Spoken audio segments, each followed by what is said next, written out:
The meeting of the HABD Board of Commissioners is now called to order. We'll start with a moment of silence.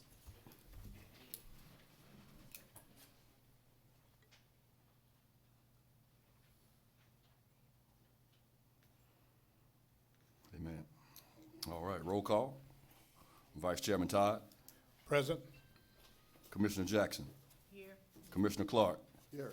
Commissioner Lewis. Here. All right, we have a quorum. All right, the next item on the agenda is the adoption of the agenda. Mr. Chairman, I make a motion that we adopt the agenda as printed. It's been moved and properly second. All in favor? Aye. All opposed? All right, the agenda is adopted for today. Okay, approval of the minutes for committee meeting June 14th, 2019, regular meeting June 17th, 2019, and special meeting July 29th, 2019. Mr. Chairman, it has been quoted in this particular approval for the committee meeting June 14, 2019, regular meeting June 17, 2019, and special meeting July 29, 2019. I make a motion that it be approved. Second. It's been moved and properly second. All in favor? All opposed? All right. The minutes are approved. Okay. President CEO report, Mr. Lundy. Good afternoon, Mr. Chairman, Vice Chairman, Afternoon. to the commissioners, to the residents of Illiton Village. We finally made it. It's a pleasure to be with you this afternoon. To all the residents of the Housing Authority of Birmingham District, to the staff, and to all the citizens of Birmingham. I have three items to report on this afternoon. The first one is the heating, ventilation, air conditioning at Kimbrough Homes. On June 2019, this board approved our procurement for the installation of heating and air conditioners for 231 apartments at Kimbrough Homes. And so we've been working on that for a while. We finally got through the procurement process, and we are happy to report that on July the 15th, the Housing Authority hosted a construction kickoff meeting with Gowdy Construction, which was the company that won the bid. Okay. And we met to really cover many of the contract requirements as well as the installation logistics in installing those air conditioners, as well as we talked about Section 3 compliance and how we were going to work with the residents in terms of getting in and out of their units, because it's going to create a little bit of inconvenience for the residents. But the residents of Kimbrough Home are really working with the Housing Authority. They're very excited about getting heating and air conditioners. We hosted a town hall meeting to meet with all the residents in July, on July the 19th. And of course, it was about 20 or 30 residents that attended that town hall meeting. They were very excited, and they know they're going to be inconvenienced a little bit, but eventually everyone's going to have a heating and air conditioning unit that's going to be updated. So we're really excited about it. Hats off to Vice Chairman Todd, who's been pushing this for a while, and so it's finally come to fruition. According to the contract documents, we've permitted them to have 2 years for installation. Based on our experience, it might take a year and a half to get them all done. The contractor thinks they're going to be able to get it done within a year. And so we want to hold them to that. They won't get any extra money for getting it done in a year, but they'll be able to save time, move on to another development project. The next thing I wanted to share with the audience, with the board, is give you an update on our above baseline protective services agreement with the city of Birmingham. You know, during the special board meeting on July 29th, the board approved a resolution for the president and CEO to negotiate a interagency agreement with the city of Birmingham Police Department. On Thursday, the 8th of August, we met and had a sort of a kickoff meeting to go over the proposal. And during that meeting, I had my staff, the city, the chief had his staff. We had both of our attorneys, And we went through their proposal that they submitted to us on the 8th of August. And we kind of went back and forth, but it was a very productive and engaging discussion. I think we are on the path of moving toward an agreement within 30 days. So that's the goal, is to move to an agreement within 30 days. If we are successful in reaching a tentative agreement before 30 days, I will reach out to the board to ask for a special board meeting so that we can consider this matter. So we're really excited about it. And I want to report also that on the 13th of this month, my staff and I and our attorney, we went over the document presented to us at the kickoff meeting and made some language changes and a few other suggestions, and we sent it back to BPD, and the document is now being reviewed by their attorneys, and we hope to hear something from them fairly soon. Okay. And I'll keep you updated in terms of the progress on the negotiation. The third thing is a memorandum of understanding with Southtown Court Resident Council, the Council President Advisory Board, CPAB, and the Housing Authority of Birmingham District regarding the redevelopment activities of Southtown Court. Since our last meeting, I received a letter from Jaquise Reynolds, who is the resident council president of Southtown Court, Ms. Bertha Davis, who is the CPAB president, requesting a MOU with the Housing Authority of Birmingham District that commits the Housing Authority to resident inclusion and involvement regarding design, construction, and relocation activities, and other things as well, as it relates to the redevelopment of Southtown Court. So during that meeting, so we got the letter, read it, and then we set a meeting on the 8th of August. And during that meeting, I met with Ms. Reynolds and Ms. Davis, and they basically said to me, you know, Mr. Lundy, you know, we have a good relationship with you. We have a good relationship with the Housing Authority of Birmingham District. We just want to see something in writing that commits you to all the things you say you're going to do, that you're actually going to do them, that they're actually in writing. And my response to them was words to the effect that to the greatest extent feasible, all housing authorities are required to include residents as you move forward with redevelopment and all aspects of the redevelopment activities. So it's really nothing more than what we're required to do as public housing agency, and that I would be happy to further the relationship by putting it in writing and in an MOU. So with that, we closed out the meeting, and for the board, I've left a copy of the draft document for your review.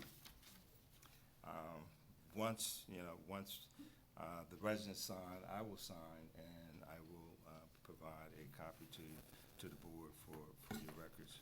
The last thing that I would like to report is that there's a notice of funding availability just was issued by the Department of Housing and Urban Development for a Choice Neighborhood Implementation Grant. And this is something that the city's been very interested in, as well as the Housing Authority, in terms of doing some redevelopment in the city of Birmingham. So we are, and I would like to just share with the residents of Illiton Village, who's looking at the west end side of the city as our targeted area for the neighborhood choice neighborhood implementation grant. If we are successful, and according to the NOFA requirements, you can get maximum dollars if you have 300 or more units. And so I think Illiton Village meets that requirement. We're looking at Illiton Village as well as Smithfield as part of the defined community, with Legion Fields being the focal point.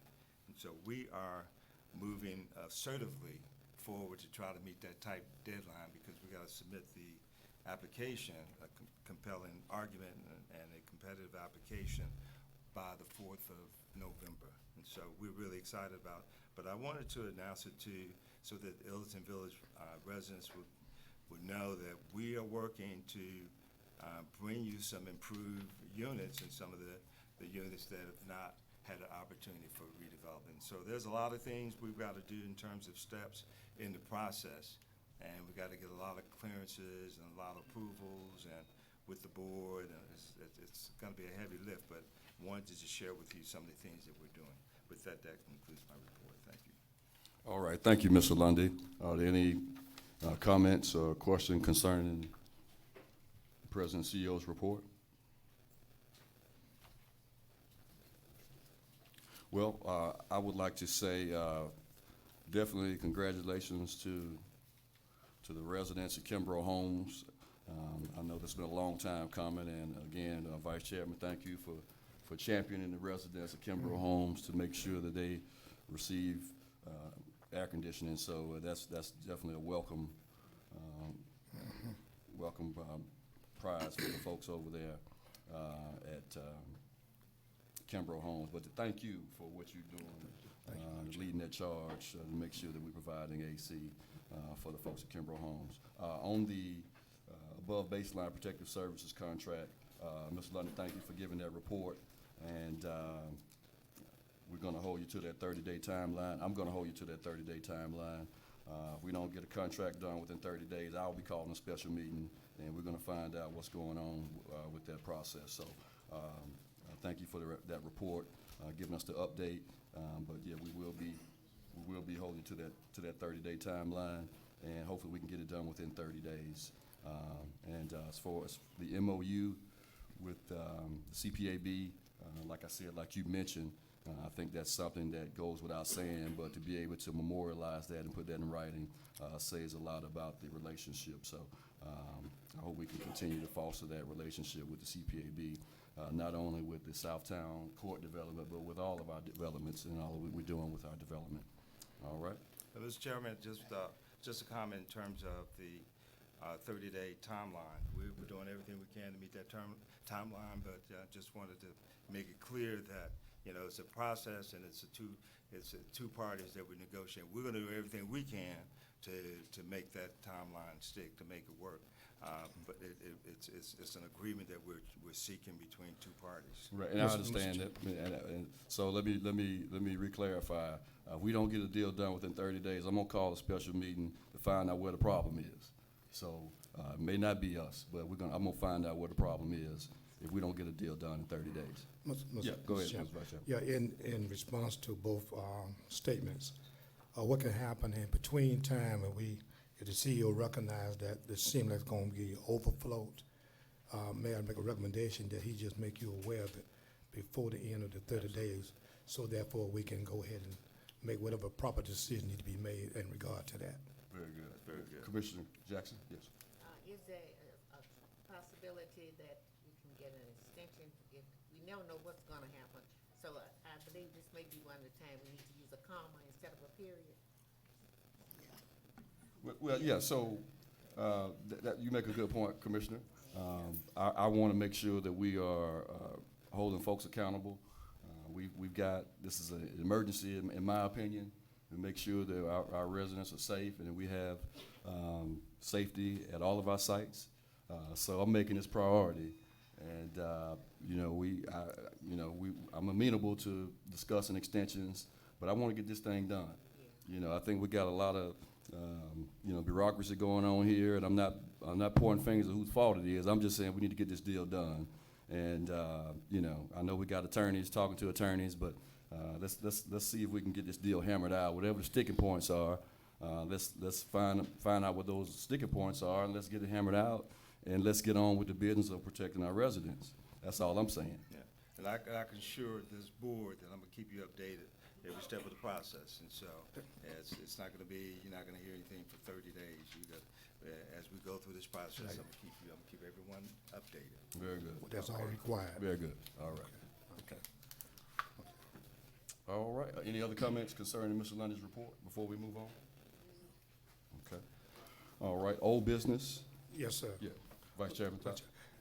Very briefly, if all possible, what is the update on the street closing at Moss Village?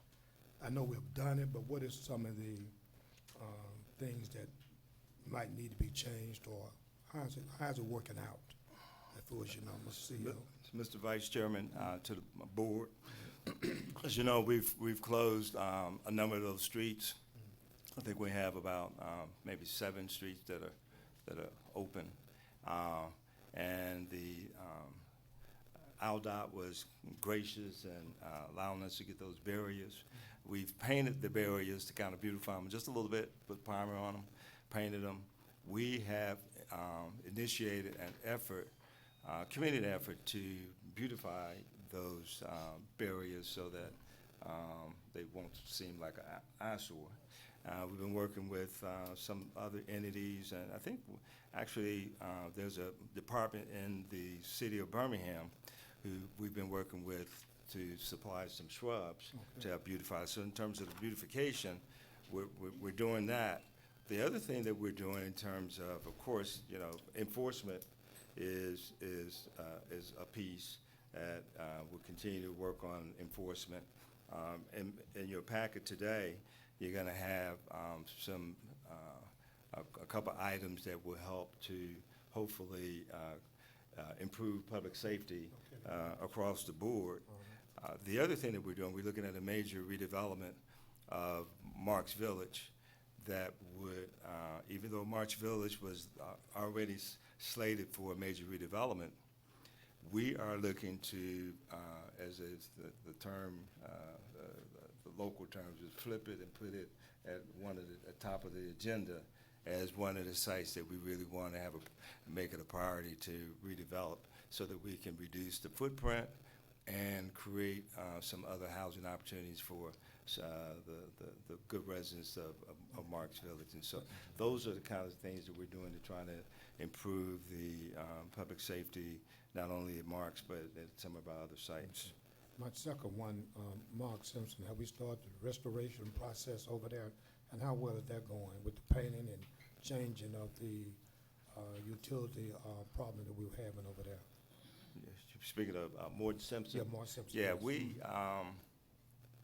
we have a cyclical, as you know, we have a cyclical painting initiative going on, and I think we've probably somewhere around 20 or 30. Mr. McLaurin, do you recall how many we've? Did he leave? Okay. Okay. How many do you think? We've done approximately about 40 units of reciprocal painting, as well as the reconfiguration of the kitchen stove Okay. and the sparking of the line. Mm-hmm. Where we're moving the stove, the washer, and we're also installing tubs around in those units as they come later. Okay, very, very, very, very good. Another thing I would want to report on, I see the Resident Council President, Mr. Knight, just stepped in. Last evening, he hosted a men's summit, and it was well attended. You know, I've been meeting with Mr. Knight for a month or so to pull this off, the first one, and I think it was a great success. I had the pleasure of sitting on the panel, one of the panelists, and we had Judge Sparks as one of the panelists as well. And I bet you we had about 40 men that was in there, and we had some straight talk about personal responsibility, taking care of your family, taking care of your children, and because you can put a cop on every corner, but it's not gonna solve our issues, because a lot of our issues are domestic. And you know, you can have a cop on every corner, you're not gonna solve that. It's about how we treat one another. And so that was a great summit, and I appreciate your leadership. And this is the first of many, I would hope. And one of the things I said to the young men, because a lot of them are kind of in the shadows. So they got young ladies on site, they got children on site, and they come visit after hours during the week. We all know that. And they come on the weekends. And what I've said to them, listen, you need to be a man, be the head of your family.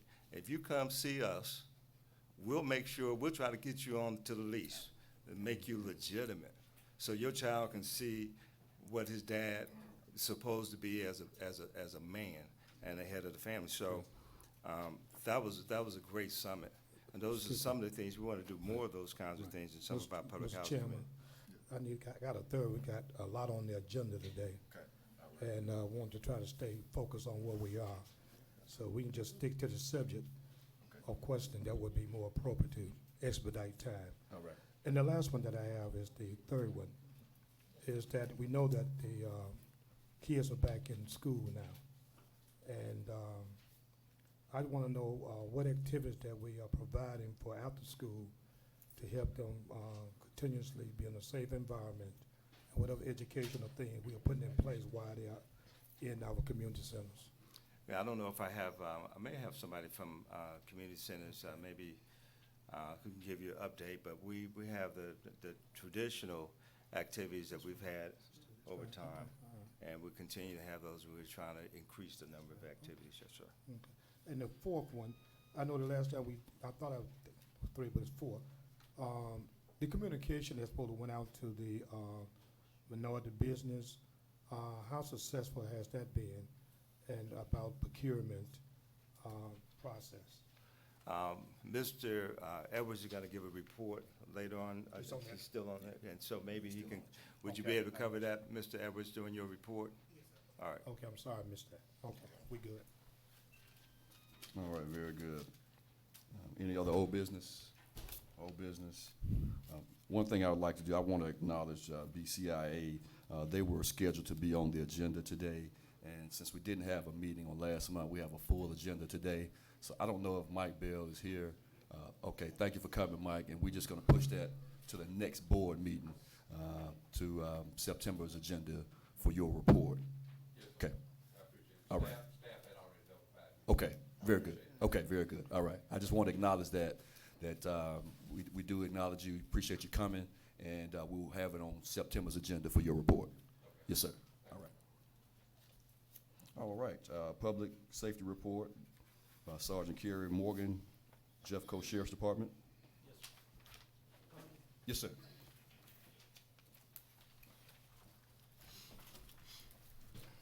Good morning. I appreciate the opportunity to come up here. Let me get my book up in here and speak to y'all. I want to recognize Captain Tony Pippin. He's on the end down there. He's our patrol division commander. He's over, all the guys that work in the enforcement division. Lieutenant Wendell Major, he's our lieutenant and commander over the Forestdale division substation, and Lieutenant John Mays, he's over the center point. So it pretty much encompasses y'all's footprint throughout our county here. I just want to take just a second, to tell y'all we appreciate the opportunity to serve you guys. We love doing it. Our guys enjoy interacting with your residents at the different properties. But I just kind of wanted to let you know some of the things that we do, that we are out here doing. And I just kind of broke down a few things for you. The deputies work 161 shifts a week. Some of them vary. Some of them are 4-hour shifts. Some of them are 6-hour shifts. At times they're 8 or 10-hour shifts. But we have 161 shifts that we cover every week, 365 days a year, 7 days a week. So somebody is always there. But there are certain places and certain times where they have not contracted us to be. We have a total of about 80 or 90 deputies that work these shifts, and it totals about 1,180 man-hours per week is what we're working here for you guys. Beginning this weekend, we did see, I've been working with Mr. Blankenship on the east side of town, Marks Village, Harris Holmes, Morton Simpson, Tom Brown. We have an extra patrol that works during the daytime, 7 a.m. to 3 p.m. But the guys that work in the evening times don't come into 4. We're going to close that gap starting this weekend, so there won't be that lapse between the 3 and 4 p.m. hour on the weekend times. So that's something we are going to start doing. We've also, Captain Pippin has started our Sheriff's Neighborhood Enforcement Team. It's a specialized team of 8 deputies and a supervisor, and they target high crime areas or problem areas. And, they've worked in Brighton, they've worked in Lipscomb, but he's also directed them to start working in some of the properties that you guys manage or have to try to help reduce the number of people loitering or selling drugs or fighting or carrying weapons, and that's already ongoing, and that's nothing that costs you a dime. This is something, if I'm having a problem, our guys, I'm seeing a lot of reports coming in on Loveman's Village or Elington Village or wherever, I can call the supervisor up and say, hey, I'm having a lot of problems over here at this area, and they'll target that area for a certain length of time and hopefully reduce that. And they're fluid, they can change hours, they can change off days, so that's just something that I don't know if you guys knew that we had going on, but that's something Captain Pippen started and is about to start up an actual second team to help us target those high crime areas. I'm in constant communication with the 80 or 90 guys that work these shifts. I'm always emphasizing increased foot patrols. Get out there, walk these neighborhoods, and talk to these residents and have positive interactions. It's not all about us taking everybody to jail. It's also about us getting out here and having positive interactions. I mean, I've gotten videos and pictures of deputies having foot races with kids, playing basketball, handing out candy. You know, there's all that going on too. It's not all us coming in heavy-handed, enforcing, you know, the law too. We're also trying to have that positive interaction. Because I know, and you can see by having 3 upper command staff here, that Sheriff Petway is committed to protecting all the citizens of Jefferson County, not just the ones in unincorporated Jefferson County. And he's expressed to me and Captain Pippen to me how committed he is to making your area safe for everybody. You know, everybody in here is a taxpayer for the county, for Jefferson County. But we're trying to provide that above baseline services, which we started that agreement last October. Also, we've tried to do an emphasis over the last couple of months, especially during the summer months, trespass and loiterers, using the Housing Authority's database that's already, you know, in place, of adding people to that list and using that list to compare to see if they're allowed to be on property or not. So we've been emphasizing the loiterers on the property. Also, I know we just got a report today from our civil division. We have been pressing, trying to get your evictions up to date. Because I know that's important to the property managers. If they have a problem there on site and they've evicted somebody, it shouldn't take them 6 to 8 months to get them evicted. You know, so we've tried to increase the evictions that you guys have going on. And Mr. Blankenship told me this morning that we were up to date on the July and August ones, and I have that list here. But we're working with our civil division, trying to make sure that we stay current, serving those eviction notices, and trying to get some of the people that are causing trouble out of y'all's hair. Another thing that we've started utilizing, I don't know if it's still out there today, but we put our Metro Area Crime Center trailers around. If any of y'all seen any of them, and I'm trying to make it. They only have a certain number, so I'm trying to make them make their rounds. But it's just a trailer. It's really there for crime deterrence.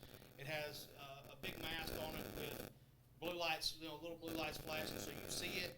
It has a camera that's monitored 24 hours a day, 7 days a week down at our Metro Area Crime Center. It's just an added deterrent, in these high crime areas or problem areas that we might be having, that we can utilize one of these trailers. And I've worked with the Housing Authority to try to find spots, that we might want to put those to maybe deter a little bit of the problems that you're having here on your sites. Another thing that we do is we provide deputies at different events for increased visibility.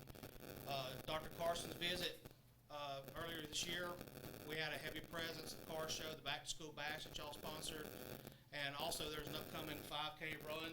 The sheriff has agreed to give y'all 35 deputies at no cost to work the 5K run, which we're going to obviously handle on September 14th.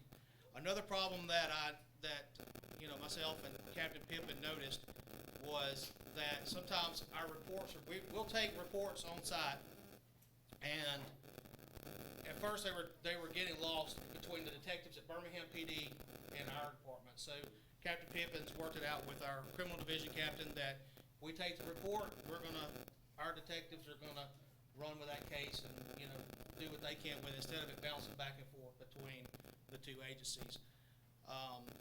And lastly, like I said, I just want to reiterate our commitment to y'all, and Sheriff Petway's commitment to y'all, and how important he takes this very seriously and how important it is. And I know that we don't always get everything right. Nobody does. And I don't make excuses for that. We have a large number of guys working, 80 or 90 guys working, like I said. If we have somebody that's not doing what they're doing, if the management staff shoots me an email, I'll take care of it. That's not a problem. I want guys that are out here doing what they're supposed to be doing, when they're supposed to be doing it, and doing the right things. And if they're not, it's not hard to solve. So, I know, have y'all been getting the crime reports that our metro area crime center has been doing? Not on a regular Okay. basis, no. Well, I've got these. I mean, I don't have the nicest folder, but right here, this is the crime reports for everything that we've done up to this point from October. And y'all are welcome to deep in, look at it, whatever. Now, those numbers, let me explain those numbers to you. The numbers in that book, it breaks down each property, time of day, day of the week, when the crime is the highest, what number, what types of crimes are, being, that are occurring there. And now we're getting this data from Birmingham PD, our Metro Area Crime Center. If y'all know what that is, it's a hub for all the different law enforcement agencies in and around Jefferson County to share information and to hopefully solve crimes, because crime goes beyond city limits, and that information has to be shared to other agencies, and that's what they're doing. So the analyst at our Metro Crime Center has put these reports together for you guys, and it really gives you a detailed look as to what's going on in your communities, and gives us a good idea of how we want to target. The problem is we just ran into is the lady who was giving us the stats at Birmingham PD has been transferred, and we're not having any cooperation getting stats from Birmingham PD anymore. So the latest report in there, July, the analyst is trying to come up with a better way of it's only reporting what we're doing. We don't have access to Birmingham Police Department's numbers unless they willingly give it to us. And up to this point they have been, but starting in July they stopped giving us those numbers, which I'm going to start providing you the best I can, which is the numbers that we're doing as far as reports that we're taking, arrests that are being made, and those type of things. It's not anywhere near as robust as what we were getting from Birmingham Police Department, because that's, we say we're the above baseline. They're your services too. Birmingham PD is your basic primary service, so that's where most of your data is going to come through. But we're committed here to do everything that we can to make you guys safe and make all residents safe, not just in the housing authority footprint, but the whole county. And Captain Pippin, would you like to say anything to these folks, or? Yes, only thing I want to do is, excuse my name, Captain Tony Pitt, just got to share on patrol. Excuse me, Mr. Pip, I don't mean to cut you off. You can come to the podium. We got it. I've been doing this for 39 years, so I'm one Sheriff Petway commander. Since January, we have implemented some programs that the sergeant just got to talk about to give y'all the best quality law enforcement. From now on, anytime we see a crime being committed in any of the public housing complexes, we're going to react to it. A citizen can come up to us and say, hey, this took place. Our investigators are going to investigate. It's not going to go to another police department. So you're going to get the whole 100%, everything from the sheriff's office, period. From patrol, I've been sending my patrol deputies over here. Besides these guys that work here, you're going to get patrol, you're going to get civil, the warrant detail. The SNET team is doing such a great job out on the street throughout Jefferson County, not only down in Investment Cutoff and Fairfield and Bright, but also in West End and Pratt City, different other areas. Out here, Center Point, that Live PD have contacted the sheriff's office, want to put the sheriff's office on Live PD. So that's in the process come this fall in September. So we plan on giving y'all guys the best quality, the best professional law enforcement you can get. If there are any problems, Sheriff Petway gave me the authority, contact me and we'll be corrected. Any problems. But we are going to give y'all 100%. You got a problem, you can call the sheriff's office. No matter how small, how large, we're going to send a man out there to talk to you. If there's a crime, we're going to investigate it. And if we can help you solve something that's not a crime, send you to some other resources that's out there, we're gonna do that too. Yes, ma'am. Excuse me. I'm sorry, yeah, we're gonna allow you a chance to speak, with the, comment section, but it's not a Q&A session, but we'll allow you a chance to speak. Did you sign in to speak? Yes, ma'am, so we'll allow you to speak at that time, okay. So that's what we plan on doing, that's what we're doing right now. And the sheriff is continuing to add, resources to the sheriff's office to get this job done. All right, very good, Thank you very much. all right. Yeah. Okay, so will you guys be here for the duration of the meeting? Yes, sir. If Yes. residents wanted to Okay. ask a question and that we, of course, we or staff can't answer? Okay, very good, thank you. Absolutely. Thank you so We'll much. be here afterwards if somebody wants to pull us Okay. aside. No problem. Thank you. Very good, very good. Yeah, Commissioner Jackson. I would like to, thank you, I would like to know, since you got so many shifts, 4-hour shifts, 8 hours and so forth, do you have check and balance What do you mean, on check? those shifts? As far as, do we have a supervisor that overlooks them? Right, and to know that they are actually there, you got a 4-hour shift, you got a 6-hour shift, 8 hour, did I get that correctly? Well, there's some, and here's actually, you can have, that's the schedule that we work right there. It's on a Monday through Sunday basis there. And that kind of shows you the hours that we work.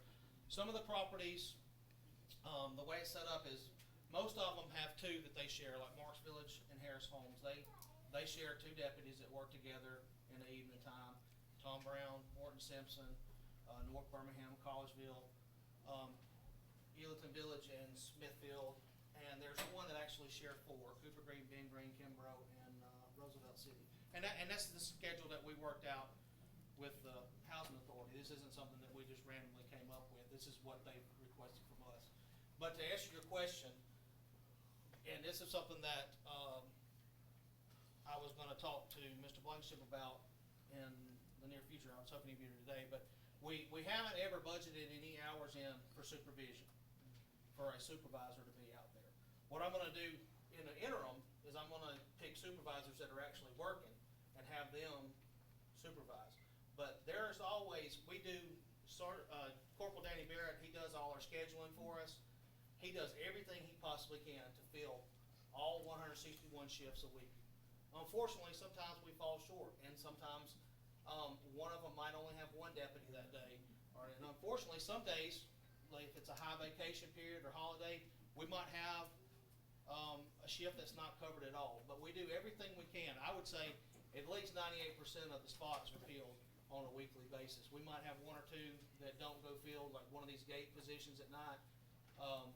We might only have one at Collegeville at night instead of one at both gates, but we do everything we can to do that. Yeah, because this schedule is fine on paper. Right. So I wanna know, Ma'am, they've been put into. excuse me, ma'am. We have 24 hours every day at the sheriff's office, especially Birmingham Division. We have numerous sergeants on duty that cover stuff like that. My two executive officers, they are here normally from 8 to 5 or 6 o'clock in the day, every day, even come out on the weekend to cover anything that there's a problem out there that needs to be supervised. There'll be supervision for these deputies just in case there's something going on that they're not there on. So that's guaranteed. Guaranteed, ma'am. We even send deputies from the precincts that we have out here. If for some reason deputies are not sure up here because of vacation time, we have sent deputies from our Forestdale division, from our Center Point division, and even from the Bellsman one to come up here and work. Okay, so So there will be deputies throughout the public housing complexes that we all have. Well, so there's a great difference in some of them as far as the distance between them. So what you do, you assign them according to where they're located? Ma'am? You said that you had officers that would go to different sites. I said, how do you do that if some of the sites are not near the other? How do you schedule that? That schedule right? Right. Okay, the one we have here on paper? Yes. Okay. Well, one more thing and then I'll be done. How successful is that trailer that you have up out there? Well, I mean, there's no way to, I mean, unfortunately in law enforcement, we don't have a true way, other than crime statistics, to show what our successes are. Everybody knows when we fall short. I mean, it's on the news, it's out there. Yeah, he started the trailer program. They're called mobile surveillance platforms. They're used not only to capture video evidence, but other electronic intelligence gathering information. It has been very successful throughout Jefferson County. I don't know any particular instance in a Birmingham Housing Authority location that we've used that information to develop leads on another crime, but I'm telling you, it is the going thing across the country. It is, I don't want to discuss particularly how we do it, because it makes it less effective, but it has been very effective in getting us information about who was where, when they were there, and we lead people about what they were doing when they were there. Thank you. Last thing for right now. Why can't that, report that you gave Chairman, Davis, a list and make it available to the housing authority as to the crimes that commit? If they're in that book, can you make it where they will be shared with the? Yes, yes, ma'am. I would say, Mr. Lundy, I send the report to, Mr. Blankenship and to Captain Pippin every month when I get it from our crime center. And then, I was assuming Mr. Blankenship was distributing it to whoever, but I mean, that's something that's obviously, it's not like confidential information. Of course, you guys can have any of that data that you want, and it's y'all's information. Well, let the record show that I would like to request it, if I'm not out of order. No, and I think at the last board meeting, we requested that it be in the board packet moving forward, but I can't recall seeing this report maybe once since you guys have Yes, sir.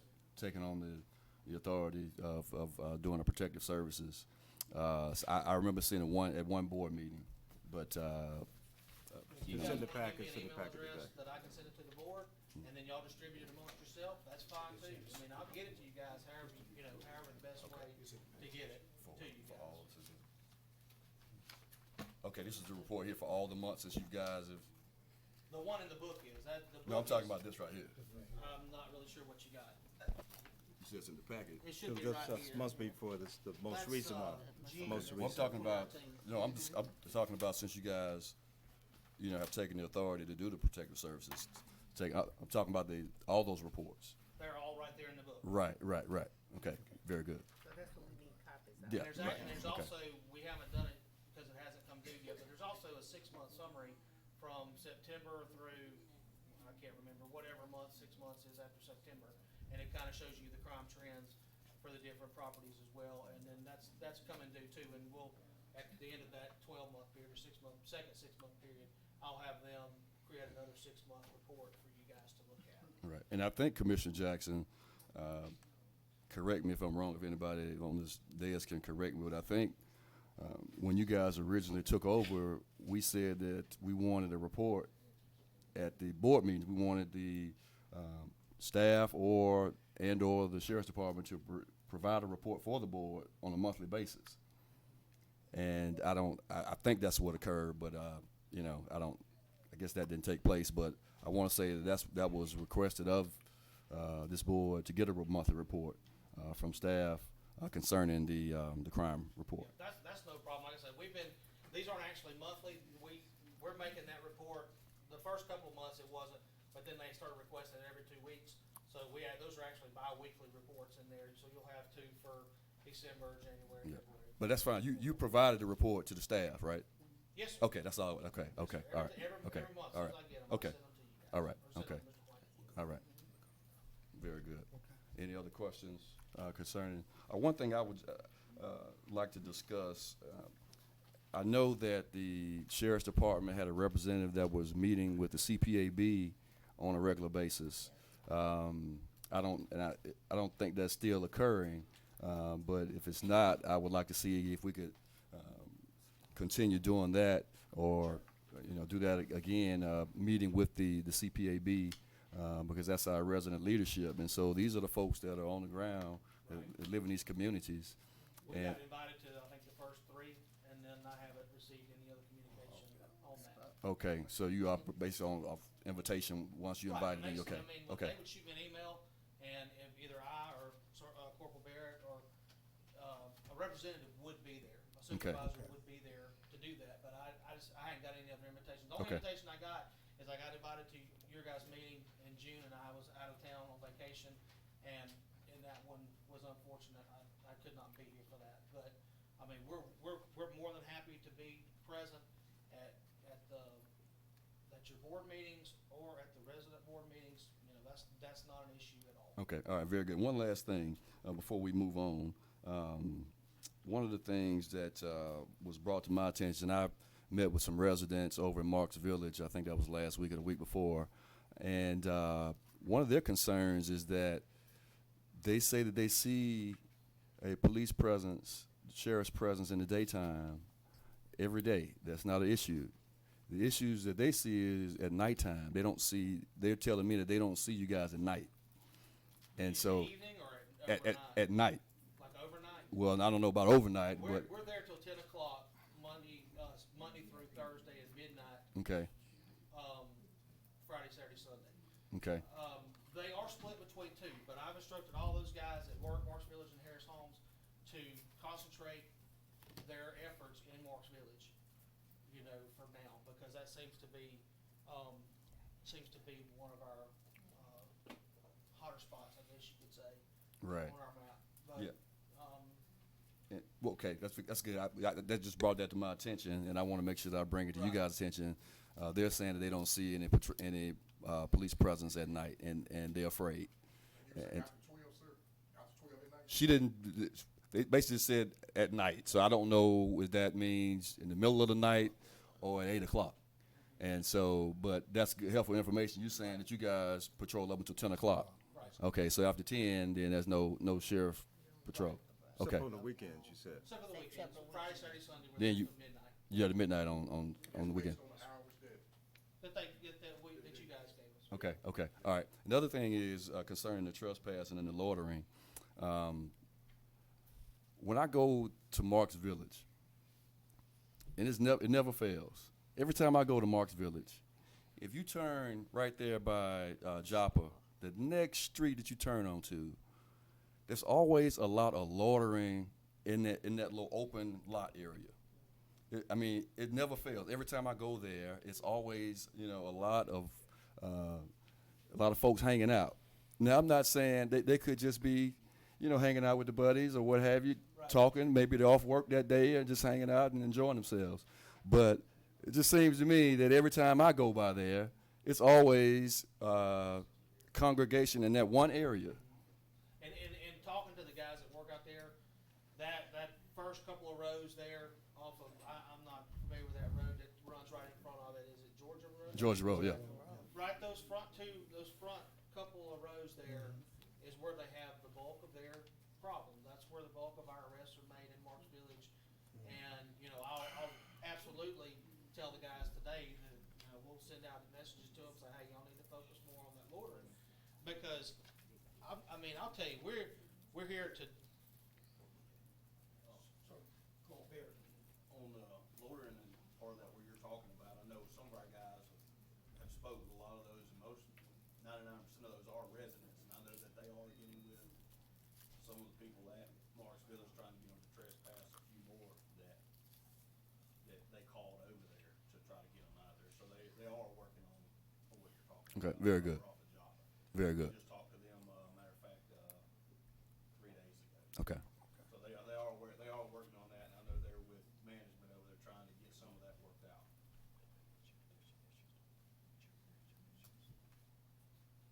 Oh, okay.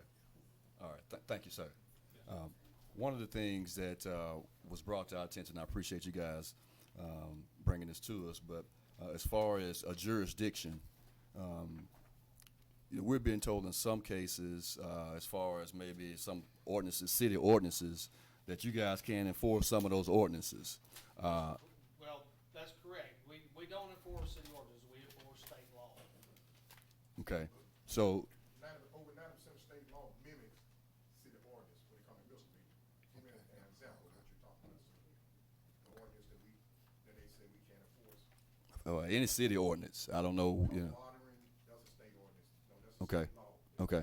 We can't enforce that. Curfew policy? Curfew. Curfew. Yeah, for the city of Curfew is one Birmingham? few that I can think of, like fireworks.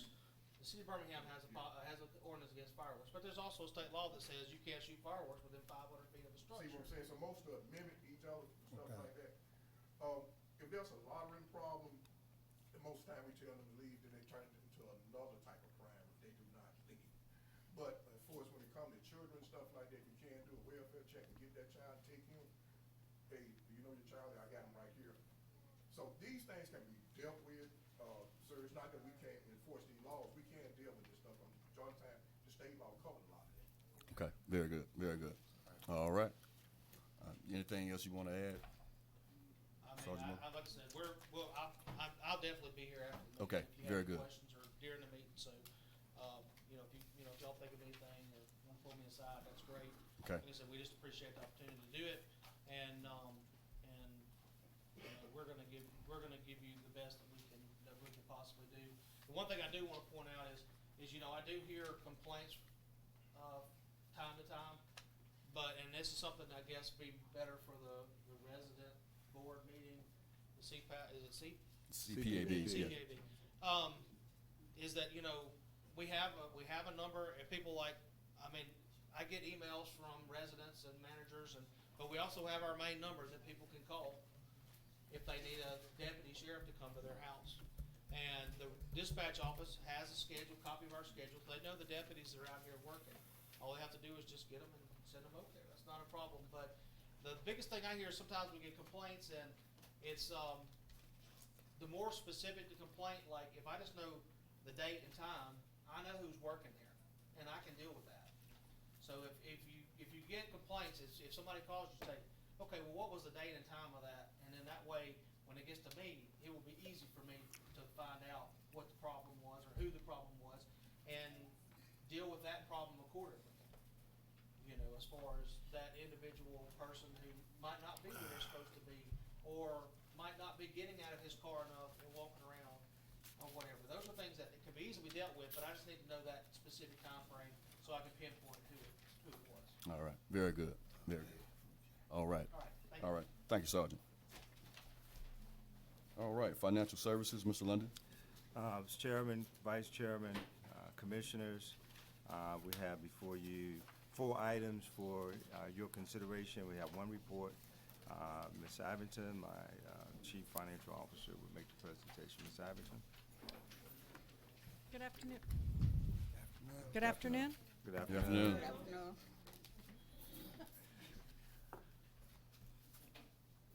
Good afternoon. All right. One thing I did want to say, and I wasn't sure when you were asking about checks and balances, I wanted you to know that the deputies go and check in the management office so that we know if our management office is open, that deputy's there and they're on site and they showed up and they sign in with us. So I wasn't sure which checks and balances you were talking about, but I wanted to let you know, we're checking on our side too. I was curious they was on the shift that they supposed to be on. Yes, we're checking on our side also that, if we're open. If we're not open, it'd be a little more difficult. Okay. All right, before you I have the financial statements, and this is for public housing in Section 8, public housing in central office. The first one, it has the total revenue of $40 million. That way you know you're looking at the correct one. And if there's anything that's, let's say 11% or more, I'm gonna explain it. Normally I do 10, but it's at the end of the year. So I'm going with 11 this year. Number 1, we are under budget in our travel and training. And we keep sending people and they're training. We budget so that we have enough money to do that. Number 2, we are under budget in resident services salaries, and this is due to the vacant positions. We're also under budget in our benefits, also due to vacant positions, and we have temporary employees filling those positions, and they don't carry benefits. Our tenant services, our resident participation funds are also under budget. Still have only had 6 sites request funding. Our sewer costs are over budget, and this is because they raised sewer rates 3.49% at the beginning of 2019. We're over budget in our maintenance materials and our contract costs, and this was due to actually the beginning of the fiscal year when we did our fiscal inspections, and we put a lot of money into our buildings. We are over budget in general expenses, and this is due to Park Place 1 and 2 had a true-up subsidy, so at the end of their year, which is the calendar year, we have to do what's considered a true-up subsidy, and that was $165,000. That was due to them for basically their prior fiscal year, but in my fiscal year. And our collection loss is over budget, and it's just because HABD is actively pursuing and putting out the tenants who aren't paying. Do you have any questions? Commissioner Jackson, you have a question? I just saw you. Okay, go ahead. I'm sorry. I just wanted to compare. I don't think you've gotten to the write-offs yet. The write-offs are the, Charge they're up, the collection yeah. losses. They're the Okay. ones at the end. The difference in the two reports you have here for a write-off, it has increased. It's $58,910.43 as opposed to, I think it's like 36,000. 36,000. Yeah. What, how did that happen?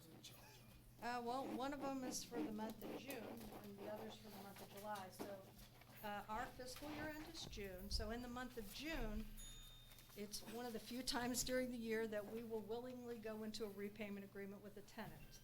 So instead of maybe seeking the eviction in months of May and June, we went towards repayments with tenants so that helps, believe it or not, that helps lower TARs. It might make my TARs greater in a month or two if they don't pay me the repayment though, so it's a catch-22, but it's a tool that you use to make your scores better.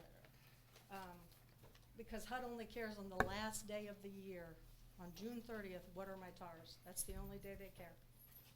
And they score everything on that day. 5 points comes on that day. So we do everything we can to make that attractive. So when I take them out of tenant accounts receivable, I put them into notes receivable. Well, I know at one time it was the amount of write-offs were going down, they picking back up again. They probably will. I'm hoping that they'll start to level off, go down again. But normally from June to July, we do see an increase, just for that reason. And Ms. Abington, we ended the year in the positive, right? We In did. black. Yeah, we Okay, did. so I just want I'm to sorry. make I- sure it's I clear, should've said our that, budget. Yeah, In the positive. yeah. Great. A whopper. Okay, so the next one's Housing Choice Voucher. And again,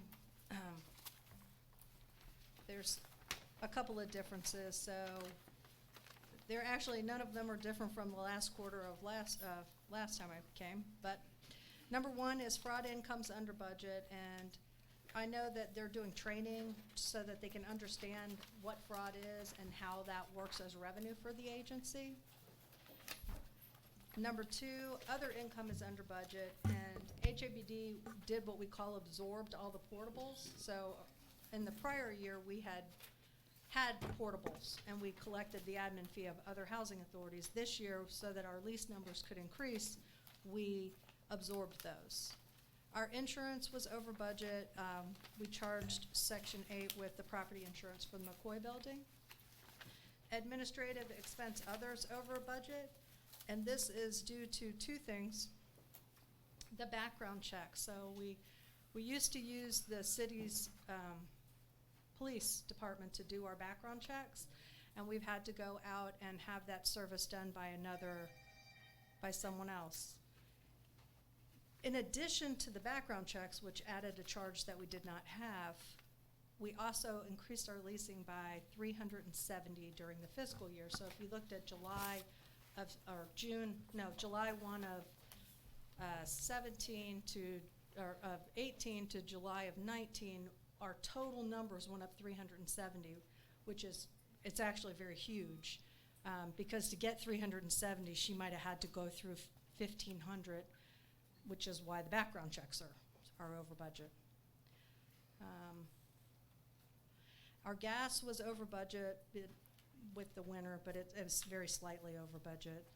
I mean, and contract costs were over budget. There was a major leak in the men's room, and that required replacing drywall. In addition, we had to replace an air conditioning unit out there. Still, they were in the positive by almost $1,000, so. But they did, like I said, they did a quite excellent job on leasing their units. That 370 is quite an accomplishment. They were 100% on budget with their funding coming in from HUD, even with HUD putting us down to like 79%. A lot of that's due to the increased leasing that they did. So kudos to Section 8. All right. Questions? No, I don't have any questions. All right.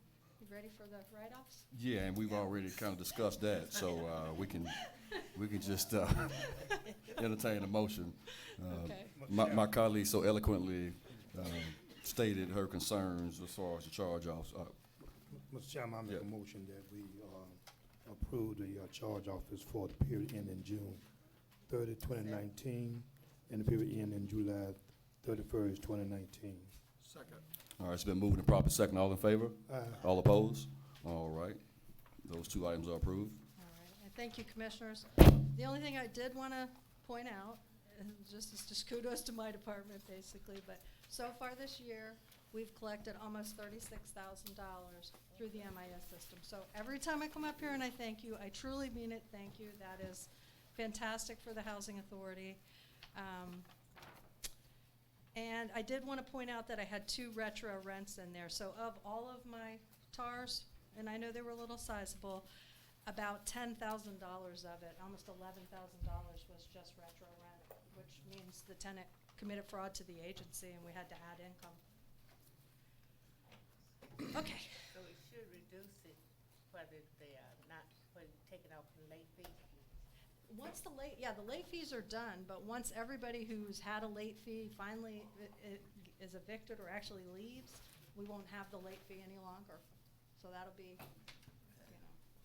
that'll be good. Be good and bad. I get other income, but good and bad. Okay, so my next one is the approval for appliance purchases. And we did an IFB for appliance purchases. And we're recommending 2 different firms. So the first one is Ferguson Enterprises for refrigerators. They'll be $534 a unit. And the second one is Hair US Appliance Solutions, and these will be GE gas ranges at $363 a unit. So I don't know how many we'll actually purchase, and it should be a 2-year contract, and then we'll have in there to renew it for up to another 3 years if necessary. Sorry? So he says 2-year contract?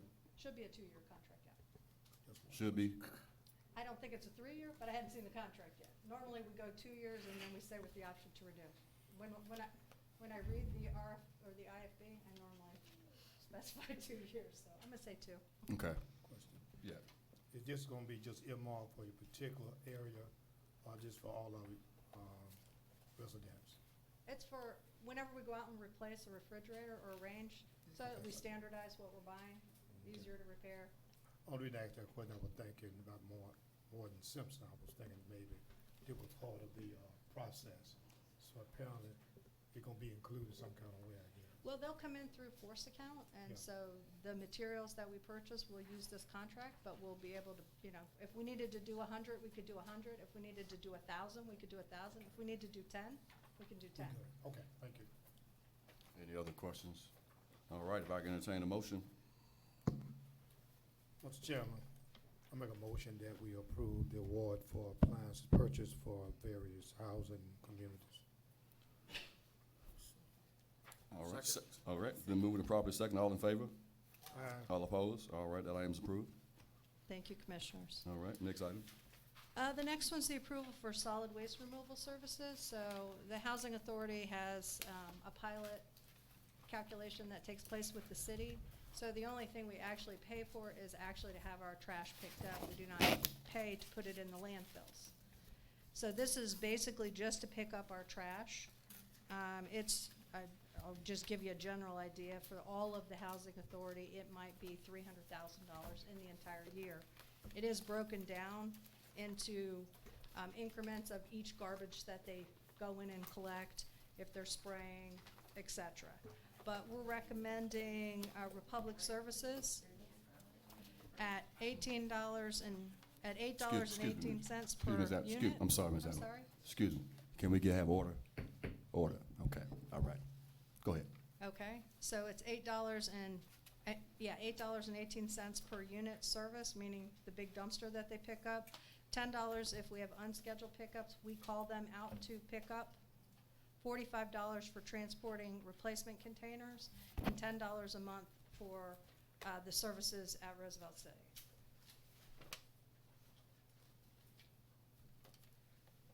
And they pick up central office and McCoy. They'll pick up everybody, but these would be the prices.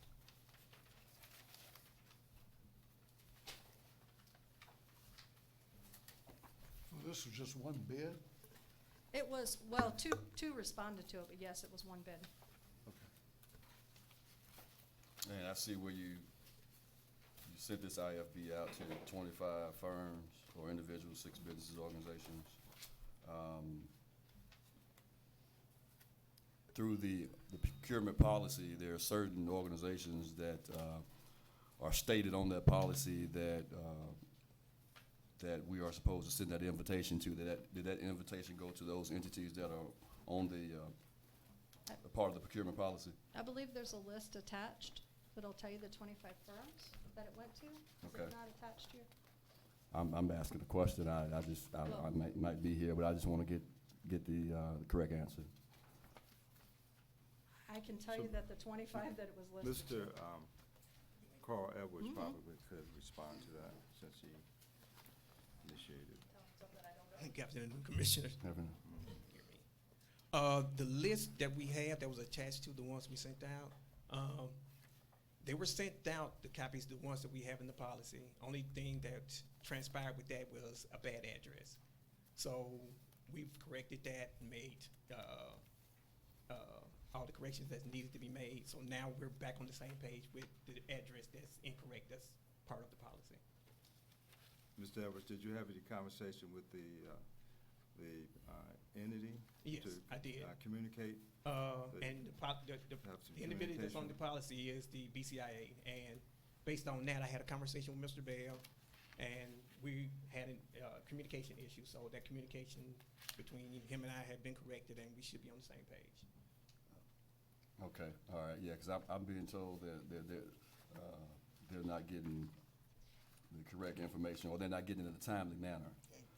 And so if that was the case, that you did not have the correct address, then I guess that would be a justifiable alibi. Yeah, and we've moved forward now with sending out the email to Mr. Bell's organization to make sure that they receive and get confirmation back that it has been received.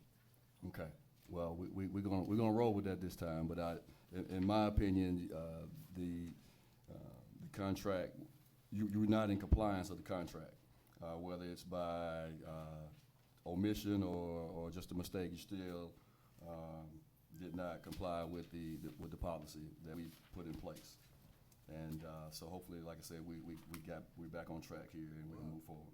Well, Mr. Chairman, I submit that if we're not in compliance, then I wouldn't vote for something that we were in non-compliance. I wouldn't vote for it if it were in non-compliance. Well, I don't know, I can't say when BCIA received the information, if it was after the bid had already gone out or not. Maybe they received it before the bid went out. This was out for 55 days, so I would think even if there was some mail delay, would have gotten there within the 55 days.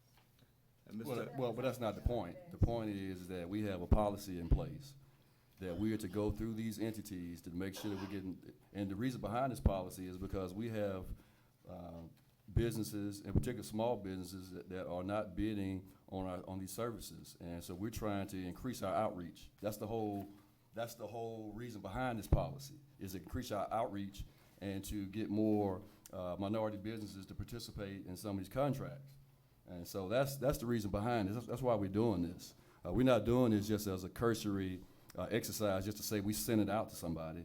We're doing this so we can go through some folks that have the database, so they can reach out to some of these companies, so they can be a part of some of these great things that we're doing. So I just want to make sure we're clear on that. We're not just doing this as a cursory exercise, just to say we sent it out. We're doing this to receive an outcome. Okay.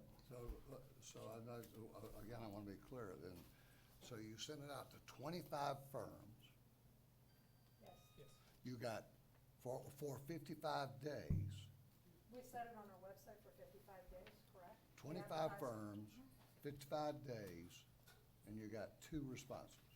Well, what we did was we reached out to all the entities that we sent the solicitation to, and most of the time, the response was that they didn't have the capacity at this time. So by them making that statement, then we just kept moving forward. I did numerous extensions for time to make sure that we did our due diligence in trying to get those bids. But at the end of the day, it was only those 2 bids bidders that wanted to bid on this project, on this work. Go But, ahead. you know, in dealing with that information, especially the last part when he was saying that they didn't have the ability to meet the project terms, with these major operations that who are able to do that, isn't there some kind of way that those persons can be aligned with those other persons who are able to do that in order for it to kind of be in compliance with the policy, if that making any sense? Mr. Clark, you understand what I'm trying to say here? I do. I want to follow the chairman's lead here, though, for what he said. Right. So I want to be clear, does the chairman believe that this is in non-compliance with our policy? Right. Yeah, And I'm definitely, I'm saying in terms of this present thing is not in compliance, I agree with that. But I'm trying to see how can we now kind of improve or correct or enhance what is going on. Right. So that's the point I'm trying to raise right now. Yeah. And we're going to discuss that a little later Okay. in the meeting. Okay. That's one of the items that we're going to discuss in the executive session. I'll take it. There's going to be a report. The staff did bring in a third party to come in and evaluate the procurement department. So I think based on the report that I read, there are some good things that are about to happen with the procurement department. Okay. But as a comprehensive, on a more comprehensive level, that's one of the things that we're going to discuss as well, is how we can look at all of our policies and make sure that they are fair and equitable and in compliance.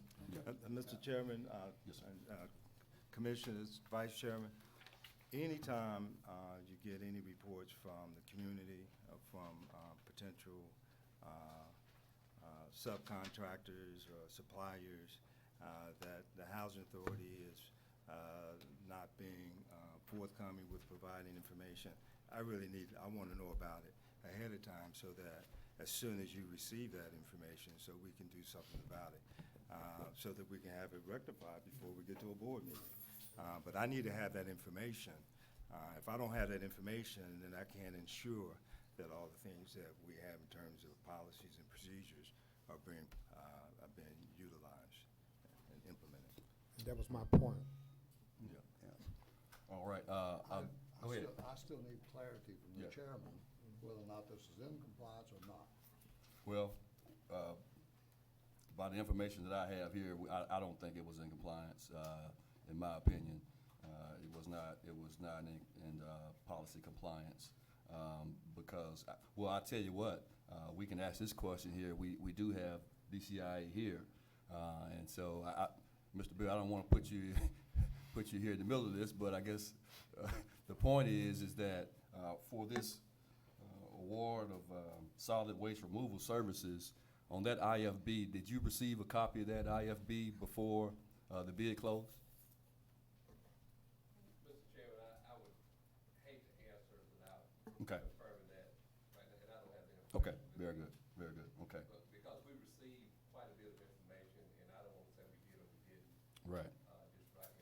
Okay, all right, okay. Yeah, I can respect that, and we can, and when you give your report next month, then, okay. I guess, Mr. Chairman, I'm just trying to see then, what area specifically are we saying here that they wasn't in compliance? Is what I'm trying to Yeah. get some So, clarity on. so as part of the policy, as part of the procurement, excuse me, yes, part of that policy, when we made the policy changes, this information is supposed to go out to Small Business Administration and some of these other entities, BCIA, to help increase, you know, the awareness about some of these bids that are taking place. And so, what we're saying is if he didn't receive the information, then we're not in compliance, because they're one of the entities that is specifically stated in the policy that the procurement department is supposed to send these invitations for bids out to. Well, Mr. Chairman, can I make this suggestion then? Yep. Until we can get the appropriate information that we are seeking, then, can we just hold this particular Yeah, we can. bid Yeah. off until the next meeting? Right. Or if it becomes such an emergency or something that we need to have a, It actually is a health emergency not to have our trash picked up. right, I agree with that. That would say, maybe do a call meeting or something, I don't know. So who's picking up the trash now? For public services. Okay, so why can't we do a month to month? We can do a contract extension. Just saying. We will still have our trash picked up because it is a health. Yeah, Okay. but just because we don't approve this today doesn't mean the residents are not gonna get their trash picked up. No. So I just wanna make sure that we're clear on that. We'll So- just make a motion, we table until the next meeting until the proper I information. second. Okay, been moved and properly second, all in favor? Aye. All opposed? All right, that item's been tabled until further notice. All right. Procurement outreach report, Mr. Edwards, Mr. Lundy? Mr. Edwards, I think it's,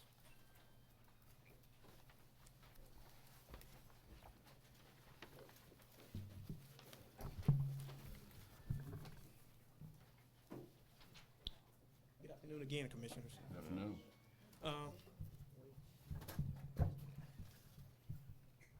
I have two reports for the board this afternoon. The first is, per the last board meeting, we had a conversation about the procurement office doing business with HABD Blitz.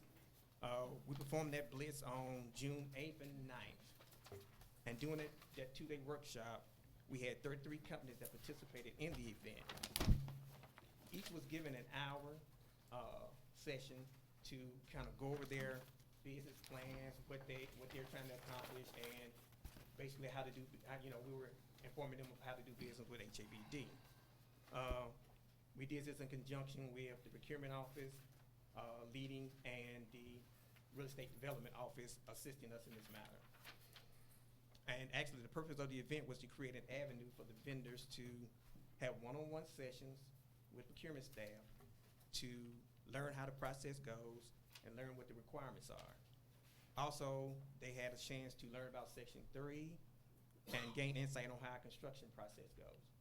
So in addition, each individual participant was surveyed in an effort to gauge how we can move forward with creating a partnership that will best service the needs of the business and the agency. Also, yesterday, we attended an event with Birmingham Water Works. We participated in that. It was a good networking experience. We also got some insightful information on how they do their business, and we learned some things about how ALDOT does their certifications for minority and DBE businesses. So we're continuing on to do our outreach program, making sure that we kind of touch every business type in the community to see if we can partner with to make our vendor database a more robust database to have more responses to our bids. Do I got any questions? Any questions, comments? Well, thank you, Mr. Edwards, for providing that report, and this is, something that I know as a board, we've been encouraging you guys to get out and do a little bit more outreach to find out, why folks aren't bidding on some of these projects. A lot of these projects, especially our smaller businesses and minority businesses, when women business enterprises and things of that nature. So I thank you for doing that, getting out in the community and doing that. However, I do think that there's more that needs to be done, but this is definitely a start in the right direction. And I'm not going to belabor this because we're going to discuss this a little later, but I do think that we have some glaring holes in our procurement department, whether it be outreach, a lot of things I see some holes in from the outside, not internal, but hopefully with this report that we received from Nan McKay, we can move forward with some things that'll help this process be a little bit more fair and equitable to everybody and more inclusive. So thank you. Okay, So, I did have one other thing. Yeah. I want to go to the bench Okay, report. go ahead, go ahead. And there's a calculation mistake on there, so I'm going to give you guys a revised copy.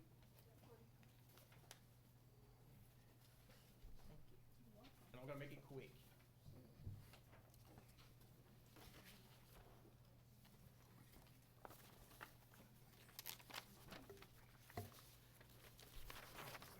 If you look at the back page, what I did this year, I broke each category down. So I broke it down from what we had last year from D-Hub to we have a MWBE category, we have a DBE category, we have a MBE category, and we have a MWBE category. So those numbers are broken down so it makes it easier to read. So you can see what numbers we actually have versus just a percentage number. If you take a look at under construction, we have currently, and this is FY 2019, we have 96.6% in participation. And that's the overall DBE, which encompasses MBEs, WEs, WMBEs. For the professional services, we have 73.3%. And for the non-professional services, we have 66.6%. And for the general procurements, which are mainly just purchase orders, we have 3.4%. And that number shows kind of low because those are material purchases. It's difficult to find a material supplier that's a minority. So that number's gonna remain kind of between the 5 to 10% mark. So overall, participation DBE for contracts and purchase orders this year is a 60.05%. Well, So let me get go this ahead, straight. go ahead. This is 60, so we got 96.9, 97% of all of our construction contracts went to DBE. Now, if you take a look at the spreadsheet again, it just shows that there wasn't a large amount of contracts left for construction. It was probably about three or four contracts. So that percentage went to either MBE or WMBE. Okay. And that's where that 96.6% comes in. Okay. So if someone has the bulk of the contracts, like if it's a $2 million out there that was let for construction, most of that 96% is gonna be out of that $2 million.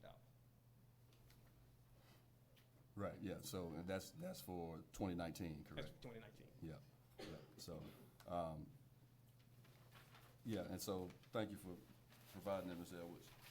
But I want to make sure that we understand that when we're talking about DBEs, that's all inclusive. That's talking about women-owned businesses, it's talking about Indian-owned businesses, different type of nationalities. But there's no breakdown here when it's talking about African-American businesses. And so I understand these numbers are getting better. But when you look at the construction numbers, that when I look at it, most of that went to one construction company. That's just one project, it looks like, or maybe two projects when we're talking about those construction numbers.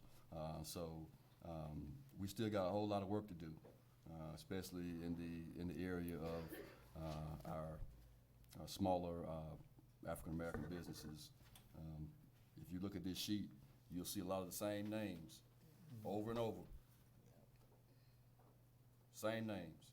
If you go go to both sheets, you'll see the same, a lot of the same names that you've seen for a very long time.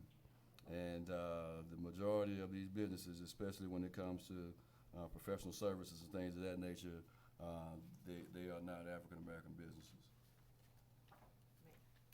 May I say? Commissioner Jackson, yeah. Thank you. We gotta keep in mind also that minority no longer means African American, it's white women. So we need to know that. Right. All right. Any questions or concerns about this report? All right. Thank you, Ms. Evans. All right.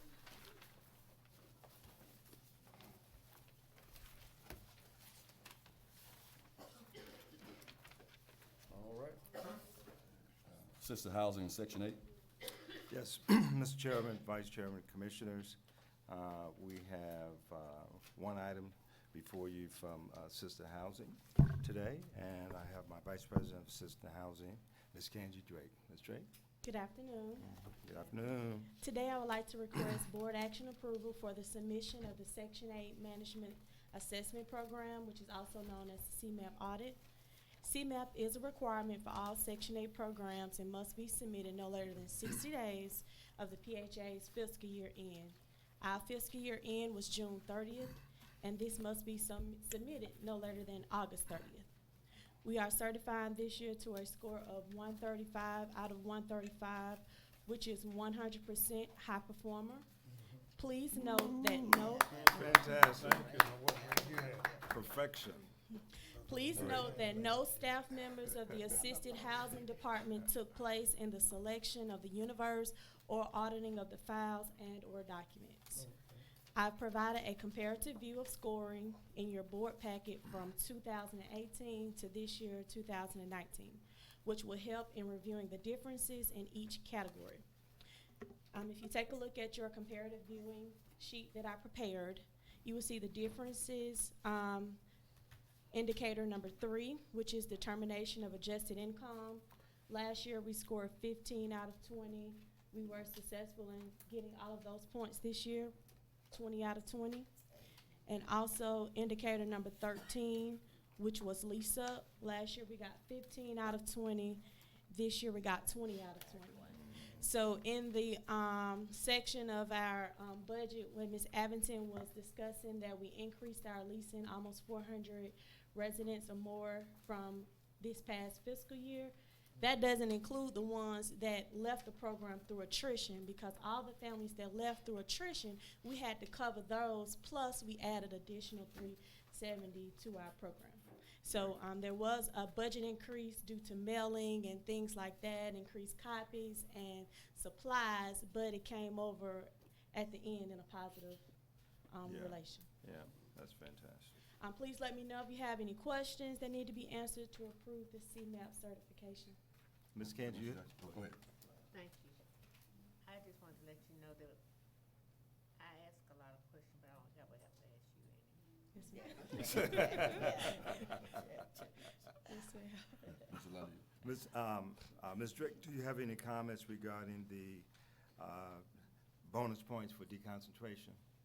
So we weren't able to successfully finish the calculations for the deconcentration points, but that's only because our system that we currently use doesn't help us with that. So we literally have to pull all the families, and we only in a 30-day time period to determine if they moved from a area that has higher poverty area to a low poverty area.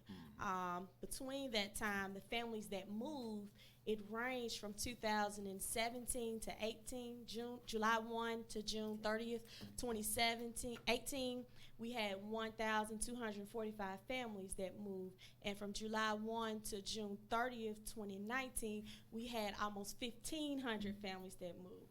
So because our system doesn't basically formulate which area with the census tracts, we were unable to look up all those families, because we have to be able to compare the two, and it only has to be families with kids if we had a 2% increase in those families that moved. But we are, as you guys know, we're transitioning to Yardi, and I was happy with their answer that they said that they can assist us with putting those census tracts in, and it'll be easy, like in a report, that we can determine matriculation from our families from a higher poverty area to a lower poverty. And also because we approved the exception payment standard in our June board meeting, I'm very confident that our families are taking advantage of that. I've seen it already. Very good, excellent, excellent. Vice Chairman. Very shortly, I remember in the last meeting last year that the CEO, Mr. London, said that there was going to be an upgrade in our scoring. And seemed like someone was on top of it to give us the upgrade because it's there. It is. And so I just want to commend the staff for trying to reach that complete goal. That's very seldom you can reach it all the way up there, and you did it. So the word was stated by the CEO, and the staff heard it, and here we are today, 100%. Amen. Amen.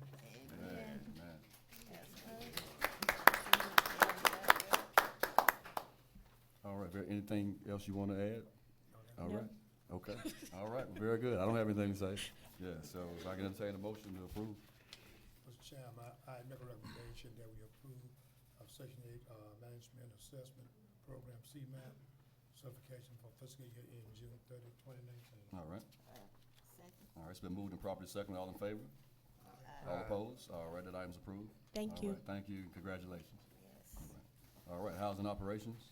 Mr. Chairman, Vice Chairman, Commissioners, we have 3 items in front of you this afternoon, and I have my Assistant Vice President of Housing Operation, Mr. Cardell Turner. Mr. Turner. Good afternoon, Commissioners. The first item we have is HABD seeks board approval to amend its ACOP to reflect HUD direction regarding the housing of single persons.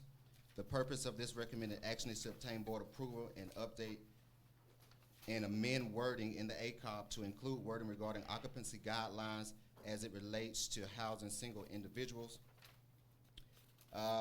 24 CFR 960.206D provides guidance regarding housing assistance limitations for single persons as follows. A single person who is not an elderly or displaced person or a person with disabilities or the remaining member of a resident family may not be provided a housing unit with 2 or more bedrooms. HABD seeks to amend its ACOP policy to include this language in its occupancy guidelines so as to be in congruence with HUD's direction. Any questions? Any questions? Pretty straightforward here. Trying to make sure you align with single, Mr. Chairman, single person. Yeah, go ahead. I would like to make a motion to approve the amendment to the emission and continued occupancy policy regarding single persons. All right, it's been moved and properly second. All in favor? Aye. All opposed? All right, that item's approved. Next item. The second item is HABD seeks board approval to amend its ACOP to add a veterans preference to public housing waiting list. 24 CFR 960.206A provides the option for public housing authorities to adopt a system of local preferences for selection of families admitted to the PHA public housing program. The United States veteran preference will apply to applicants who have served active duty and who have not received a dishonorable discharge from the armed services. To qualify, the applicant must supply documentation from any branch of the armed services that describes his or her veteran status and any status other than that of dishonorable discharge. Yes, ma'am. I want to compliment you on including the veteran. They risk their lives so that we can be safe here. And when they come here, sometimes we forget them. So I'm very, very proud of know that you're including the veteran, have a program for them where they have shelter and whatever. And now we need to work on mentally ill. Yes. Yes. And Mr. Chairman, as the former Assistant Secretary of the Army, I would like to be the one to make the motion. All right, that's right, okay. So I make the motion and we approve amendment to admissions and occupancy list to add veterans preference to public housing. All right, it's been moved and properly second. All in favor? All opposed? All right, that item's approved. All The right, next last item, HABD seeks board approval to add a written curfew policy and addendum to its lease. The purpose of the recommended action is to obtain board approval to institute a written curfew policy. The policy is based on the city of Birmingham's curfew pending board approval and a 30-day comment period for residents. HABD will incorporate this policy in addendum into the residents' leases effective October 1st, 2019. The Birmingham curfew is a city ordinance created in part to address problems with crime in Birmingham. Under this ordinance, youth under the age of 17 are not allowed to be in public places or establishments during normal school hours, which is 8 a.m. to 3 p.m., and then from 9 p.m. to 6 a.m. Sunday through Thursday, and from 11 p.m. to 6 a.m. Friday, Saturday, and any holidays. Just one question on that. If they are in violation, what happens? Should they be found in violation, the first offense will be a written warning, the second offense will be a written lease violation, and the third offense, of course, may lead to termination and eviction. Okay. No arrest. No We arrest. don't have the ability Yeah. to, we can only cancel the lease agreement.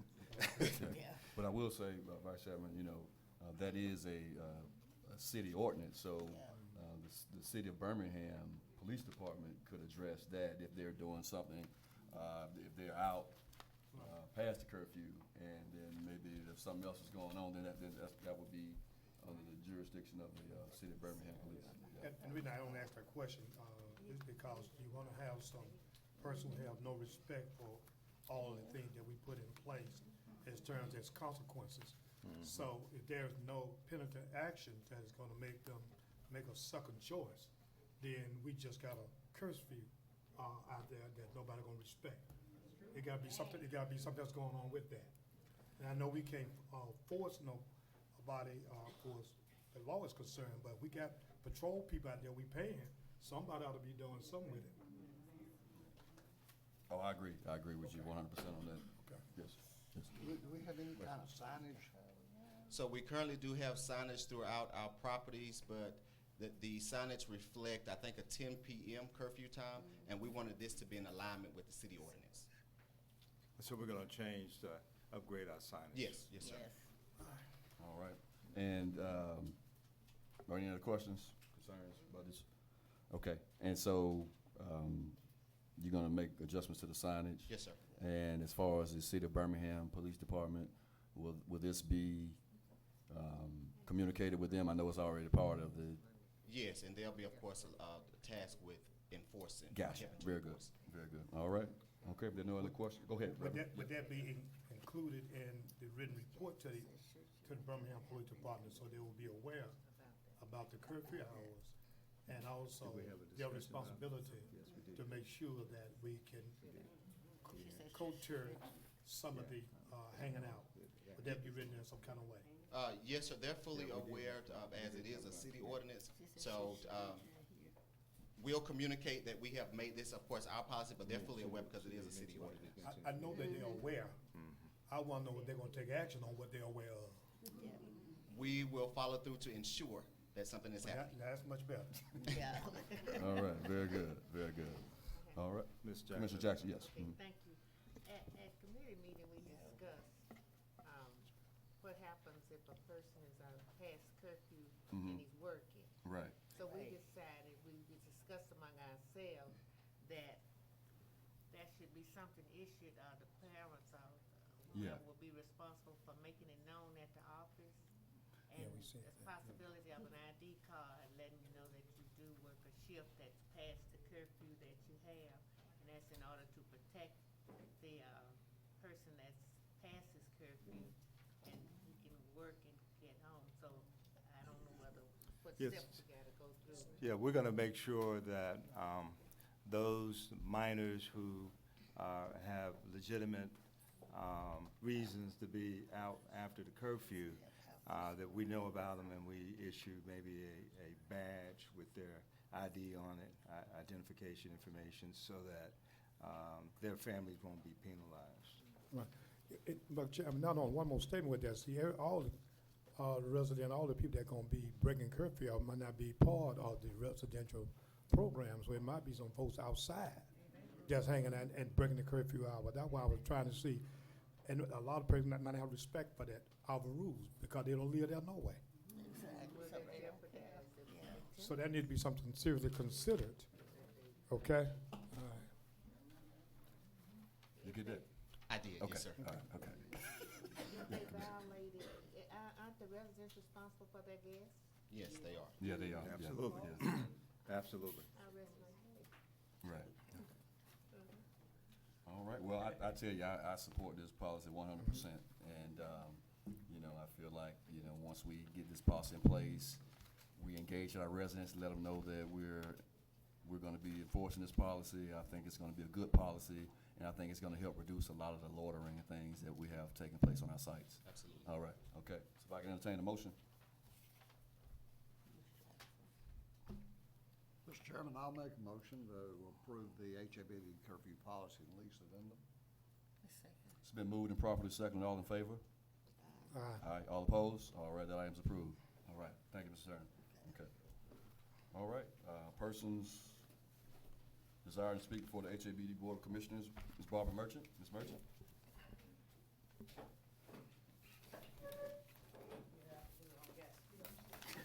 Good afternoon. I'm president of Harris Home Resident Council, and also my concerns of having several calls about air conditioners not working.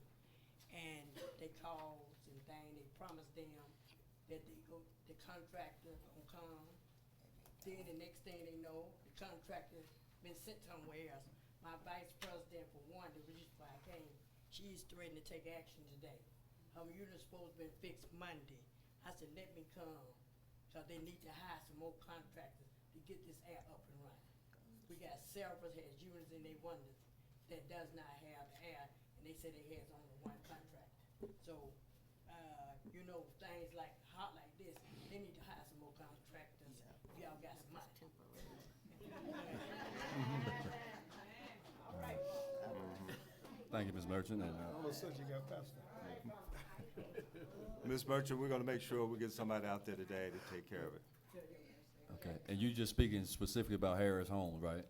Yeah, I don't know other sites, but I just know mine because the resident called me. And they think I'm the mayor or something, so Well, you are the mayor. I did. You the mayor of Harris Harris Homes. Homes. Yes, yes, yes, you are the mayor. Yeah. So I just have, so we're gonna move down the list. We got a long list, so we're gonna keep this going here. But did they go to the rent office and just call. She called the property manager, tell them one thing and tell but them they did file a, they all of them got. okay, all right, very good, okay. All right, okay, Ms. Nix?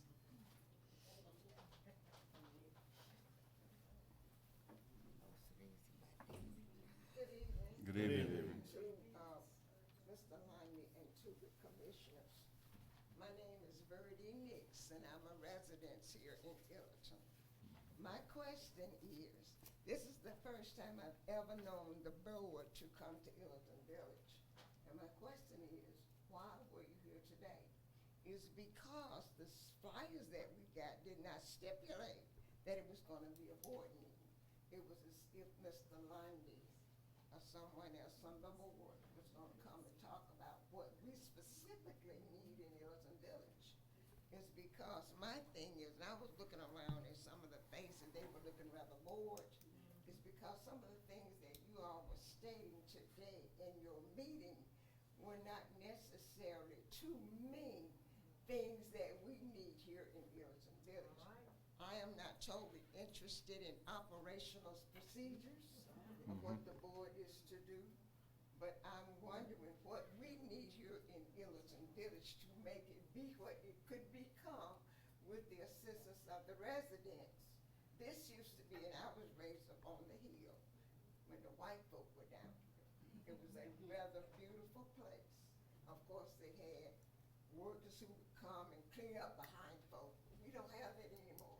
It is up to us as residents, because this is our home, to take care of this if it's our home. There are a lot of things that I see that need to be corrected, and some of them can be done through the tenant council.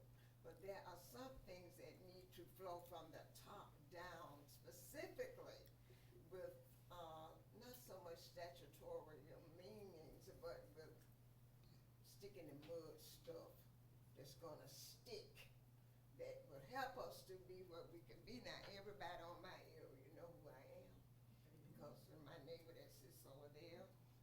get out there and we sweep and we clean and we pick up trash that other folks do.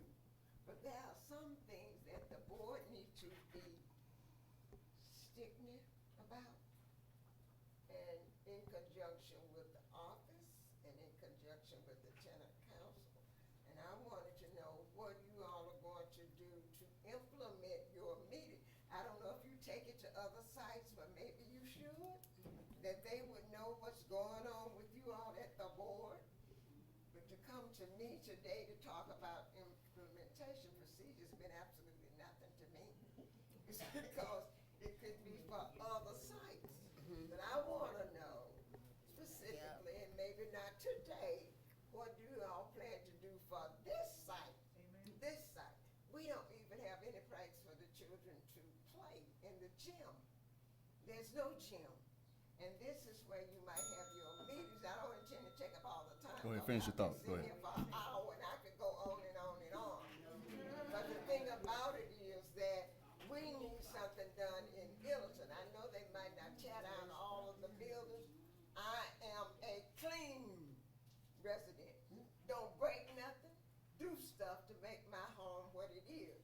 Now my kitchen, that blower that scatters the smoke, I asked them to paint up in the corner. I'm 84 years old. I have been standing on the stove getting that crap off my ceiling. But I can't do that. But if you all can do something, I know this is the oldest one in the city. But even the older parts, you need to come in and do something. I love where I live, working in my backyard and in my front yard. I wouldn't have one of those if they gave it to me, one of the newer ones. But I'm just saying, sitting here meant absolutely nothing with all of your procedural things doing. I want to know, what are you going to do for Illaton to make it in conjunction with the tenants to be what it could be? All right, thank you, Ms. Nix. I appreciate you sharing with us. And so this is our summer tour. So we try to get out in the summer and go to different sites and to have our meetings so the residents can kind of see what's going on as far as what's happening in different communities, as far as our procedures, how it affects everybody. And so this is a summer tour that we do. We go to different sites every summer. We try to get out in the community and have our meetings at different sites. So this month it was Illaton. Yes, ma'am. And I apologize for any miscommunication or any misinterpretation that may have had with the flyer. I'm assuming that the intentions were to make sure that we just got the word out about the meeting. So, yes, ma'am. Go. Let me just say this right quick. I'm glad to see the sheriffs riding slowly down our street. Mhm. But I haven't seen them come out and introduce themselves to the tenants to find out what's going on in your area. And I would that they would do more of that. Yes, ma'am. Have personal contact with the tenants so they can explain, this is going on in my section and this is going on in my section. You can't know me riding slowly down the street. That's right. That's right. So, that's just something, that I would just like to, Yes, ma'am. Yes, ma'am. give you a little tidbit. Thank you so much. And that's why. Thank you. And that's one of the reasons why we give you a time to comment. We have a comment period for this reason. Yes, sir. Go ahead. Right. Out of, All right. I know it's out of protocol. Ms. Nix, hold on 1 second. Ms. Nix, this is one of the few times it was on my spirit to even say something about what's going on with Illaton, and I didn't say it this time. Usually I would ask about what's going on in this area, but notice what has been shared a few minutes ago. I saw people taking notes, so we got you. We got you. Okay. All right, we're All good. right. Thank you, Ms. Nix. All right, Ms. Gloria Sanders.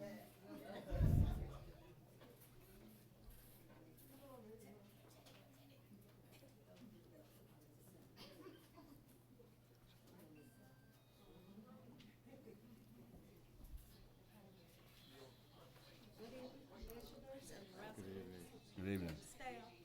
Now, my first thing that I want to say is that, you can't hear? The first thing is that when the waste disposal, they empty the trash, but they done spread and they have a scent, be left in the area.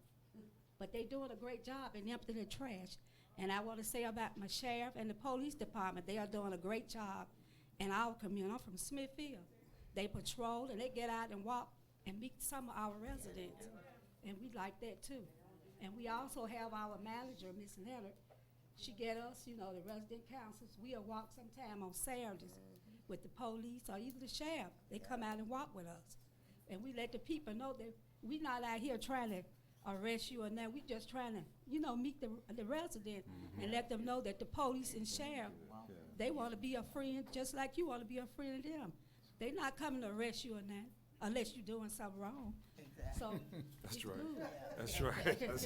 So I would like to say That's about, right. you know, our coordinator, Mr. Ben Thomas, our program specialist, Ms. Lewis, they did a great job this summer for the summer camp. We had so many kids, but they worked it out with us. And now we have the after school, you know, we do their homework and they work on the computers and everything. That's right. So we are doing a great job in Smithfield. And I thank Mr. Ben because he has brought a lot of them here, a lot of them to Smithfield in our community. Thank you. All right, thank you, President Sanders. Okay. Good job. All right, Ms. Body?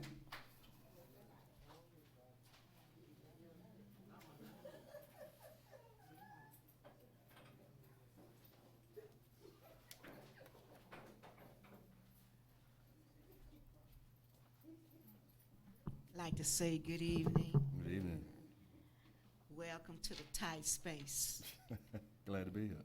I want you all to experience what we experience when we are trying to operate programs in this vicinity. This is the result of us not getting what we supposed to get when modernization came to Illerton.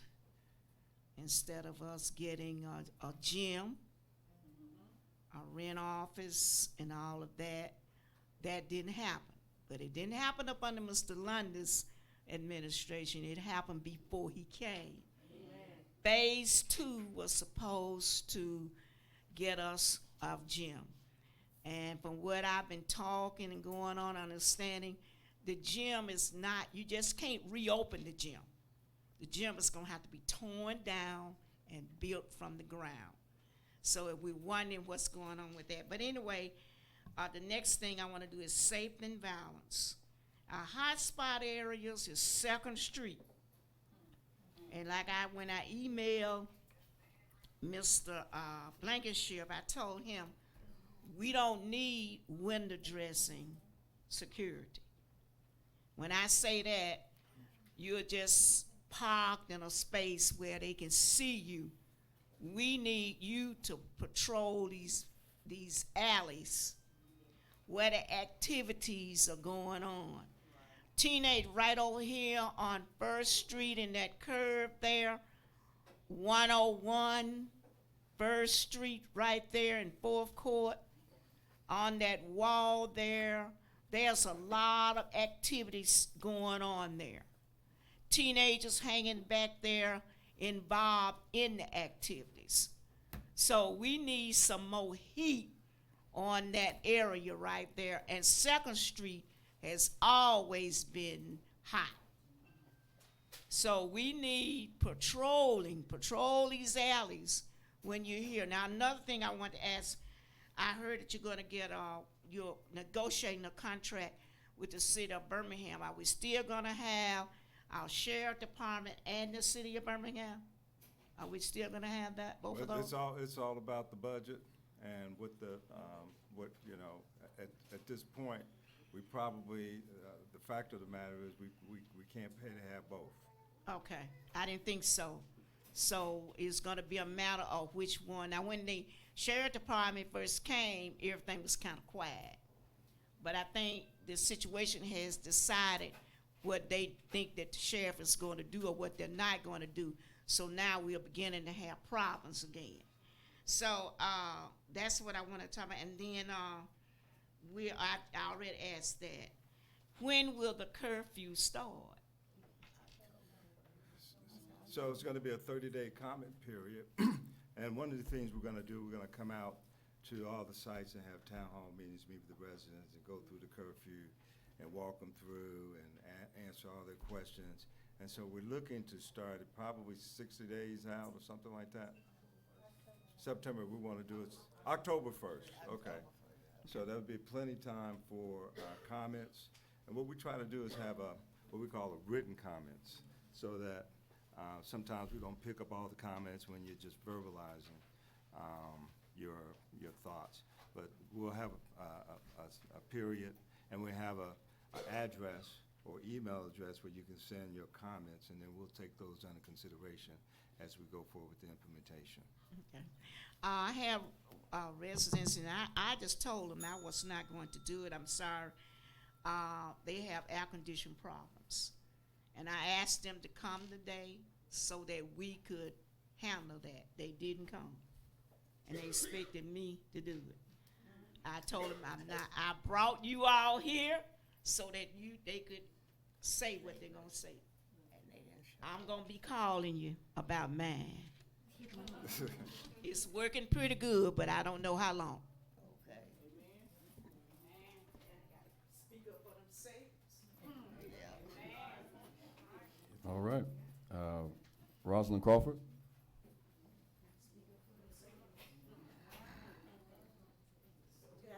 Good afternoon. I came here to speak for my son. He was here, he was sitting right there. He's handicapped. He lives in Marks Village. He has a 2-bedroom upstairs. He barely can get up and down the stairs. He's there the second day he was there. And I wanted him to see if he could be moved somewhere else, or to somewhere that don't have any stairs. Did you reach out to the property manager? Yes. Okay. And what was the response? The response at that time, she said she didn't have anything else available, but she could have suggested he go somewhere else. Okay. Well, we have our assistant VP of house operation, and he'll look into trying to transfer your son. Okay. Okay. Then the second thing is, do y'all have what would you call it?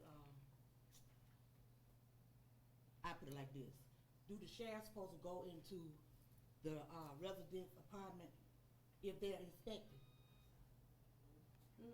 I don't know anything. No, that's not part of their role. Okay. Well, they came in, knocked on his door, and told them, the manager, and said that they wanted to inspect his apartment.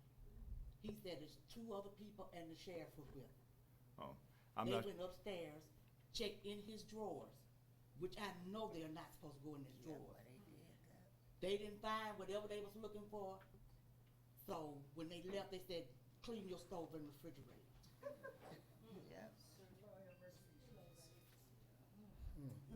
Now, he's handicapped. I'm just wondering if that's what the managers do when they have somebody handicapped or can't help themselves. Is that what they do to them? Which site was that? Was that Marks Village? This Moss Village. He live on Joppa. Okay. So, no, the sheriff should not be walking with them when they're doing their inspections, but you can see me after the meeting, and I'll follow up. Okay. I was finna handle it myself. Then Lewis said, go to the meeting. Right. Well, thank you, Ms. Crawford, and surely that's not a part of any of our policies, I'm sure of that. All right, Mr. Knighton? Mr. Knighton's gone? Oh, he's right there. Okay.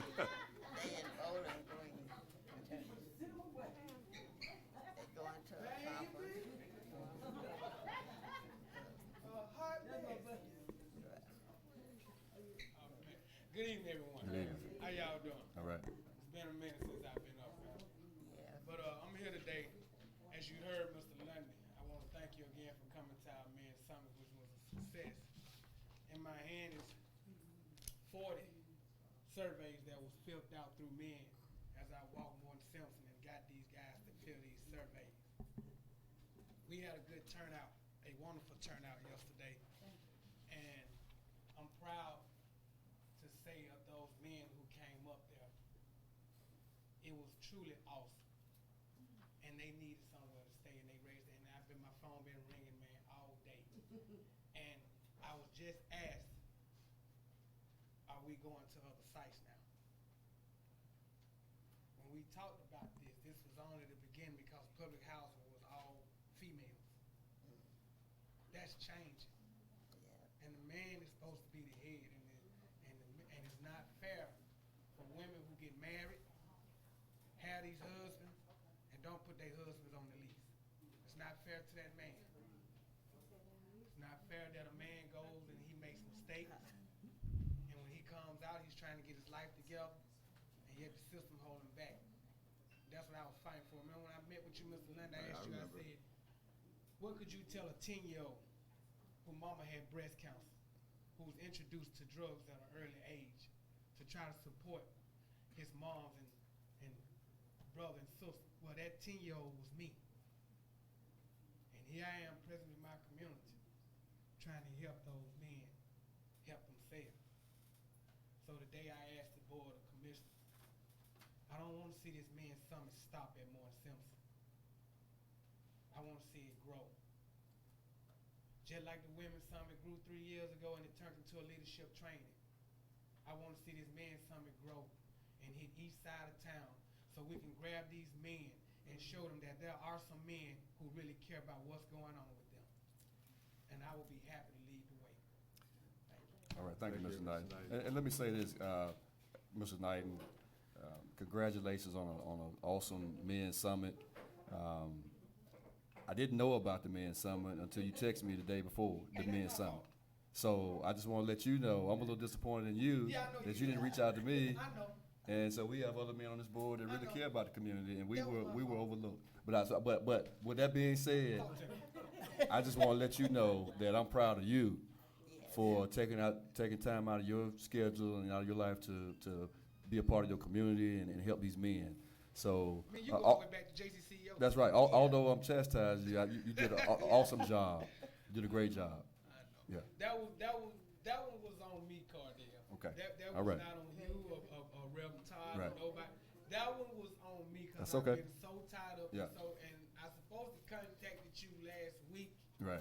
and invite you, but I got caught up in Journey. That's okay. Because Journey is my daughter's niece. Yeah. Before your And I saw you at the funeral. saw me Yep. at the funeral. Yep. And I thank you for being there. And Yes, I sir. thank Howard Authority for supporting Journey. Yes, sir.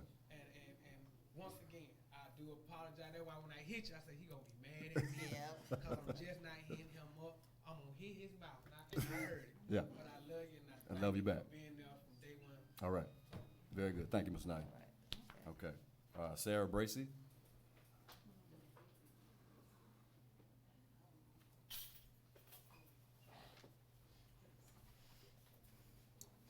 I guess by now we're in the evening time. Good evening. Good evening. Yeah, to our president and commissions and everybody, to the staffs and the residents.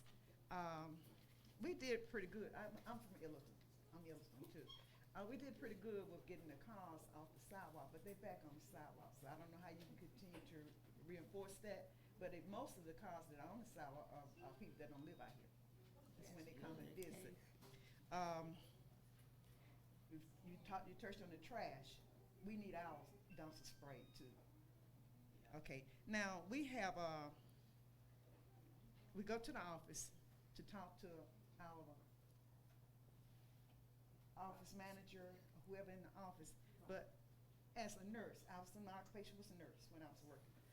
We had a HIPAA law where you couldn't discuss what you discussed about the patient and anything. We need something like that implemented, where when you go in the office and you talk to whoever you talk to in that office, what you talk about is not talk to nobody else. Because they will call the person in that you went in to talk about, then they're not only talk to them, but then they're gonna tell them who said it, okay? So I don't know what you can do in rough, and also, since I said that, the men that you have working and going in and out the unit, they don't need to discuss what they see in the unit with the outside people so they can gospel and pass it on. So I don't know what you can do to implement that to help us with that, but it will make us feel more, we don't want to put nobody down, make them feel bad. I'd rather help you than to push you down, pick you up. So whatever you can do to do that, cause to make me feel more comfortable, if I go talk to you, it gonna stay there in the office. So like I said, we had the HIPAA, but I don't know what you can put in, but that is what's happening. So we have our Vice President of Human Resources, and she's fully aware of all the labor laws and protection of rights for citizens. We'll make sure we have some increased training for our staff, both on the public housing, property management, and the maintenance staff, as well as Section 8 as well. But we just need to have a little bit more training, focus on what you can say and what you can't. We got to protect individual rights and medical records. I would like to tell you all about an experience I had. It was the last week in July, or the week before the last week. I was walking the sidewalk. I walk for my health, and I walk at night because I can't breathe good walking in the sun. As I walk past the playground, the teenagers, not children, there's either middle high schools or high school children, sitting on the swing set, on the monkey recline and all that, and sitting in the chair or the benches. They had guns, you all. And they didn't mind me seeing the guns. And that made me feel very uncomfortable. And I was just going to Family Dollar, and I got to walk through all these teenagers, and they got the gun. I could stride the gun, because I told the policeman it looked just like his gun, as big as his gun, automatic gun and whatever. But they didn't disrespect me, but it just made me uncomfortable. And I did report it, and they did go. You know, when I got from the store, they was out there in the park checking that out.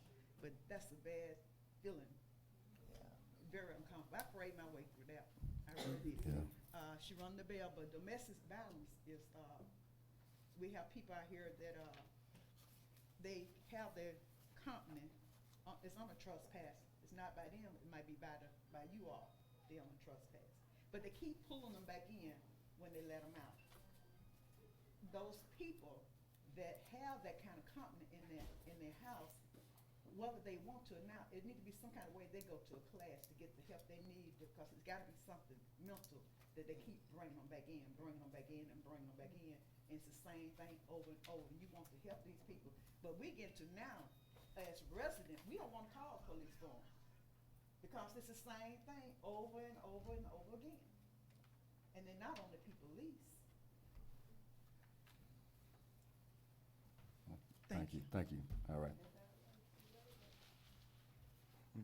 All right, Miss, I can't read this last name.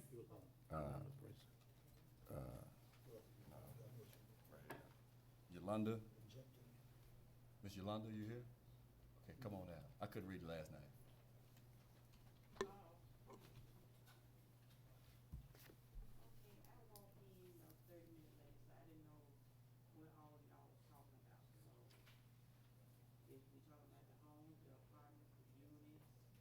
Yeah, this is a comment period. This is our Housing Authority, the Birmingham District Board of Commissioners meeting. We have a portion of the meeting where residents can make comments. They have 3 minutes to make comments concerning what they want to make comments about. If it's okay.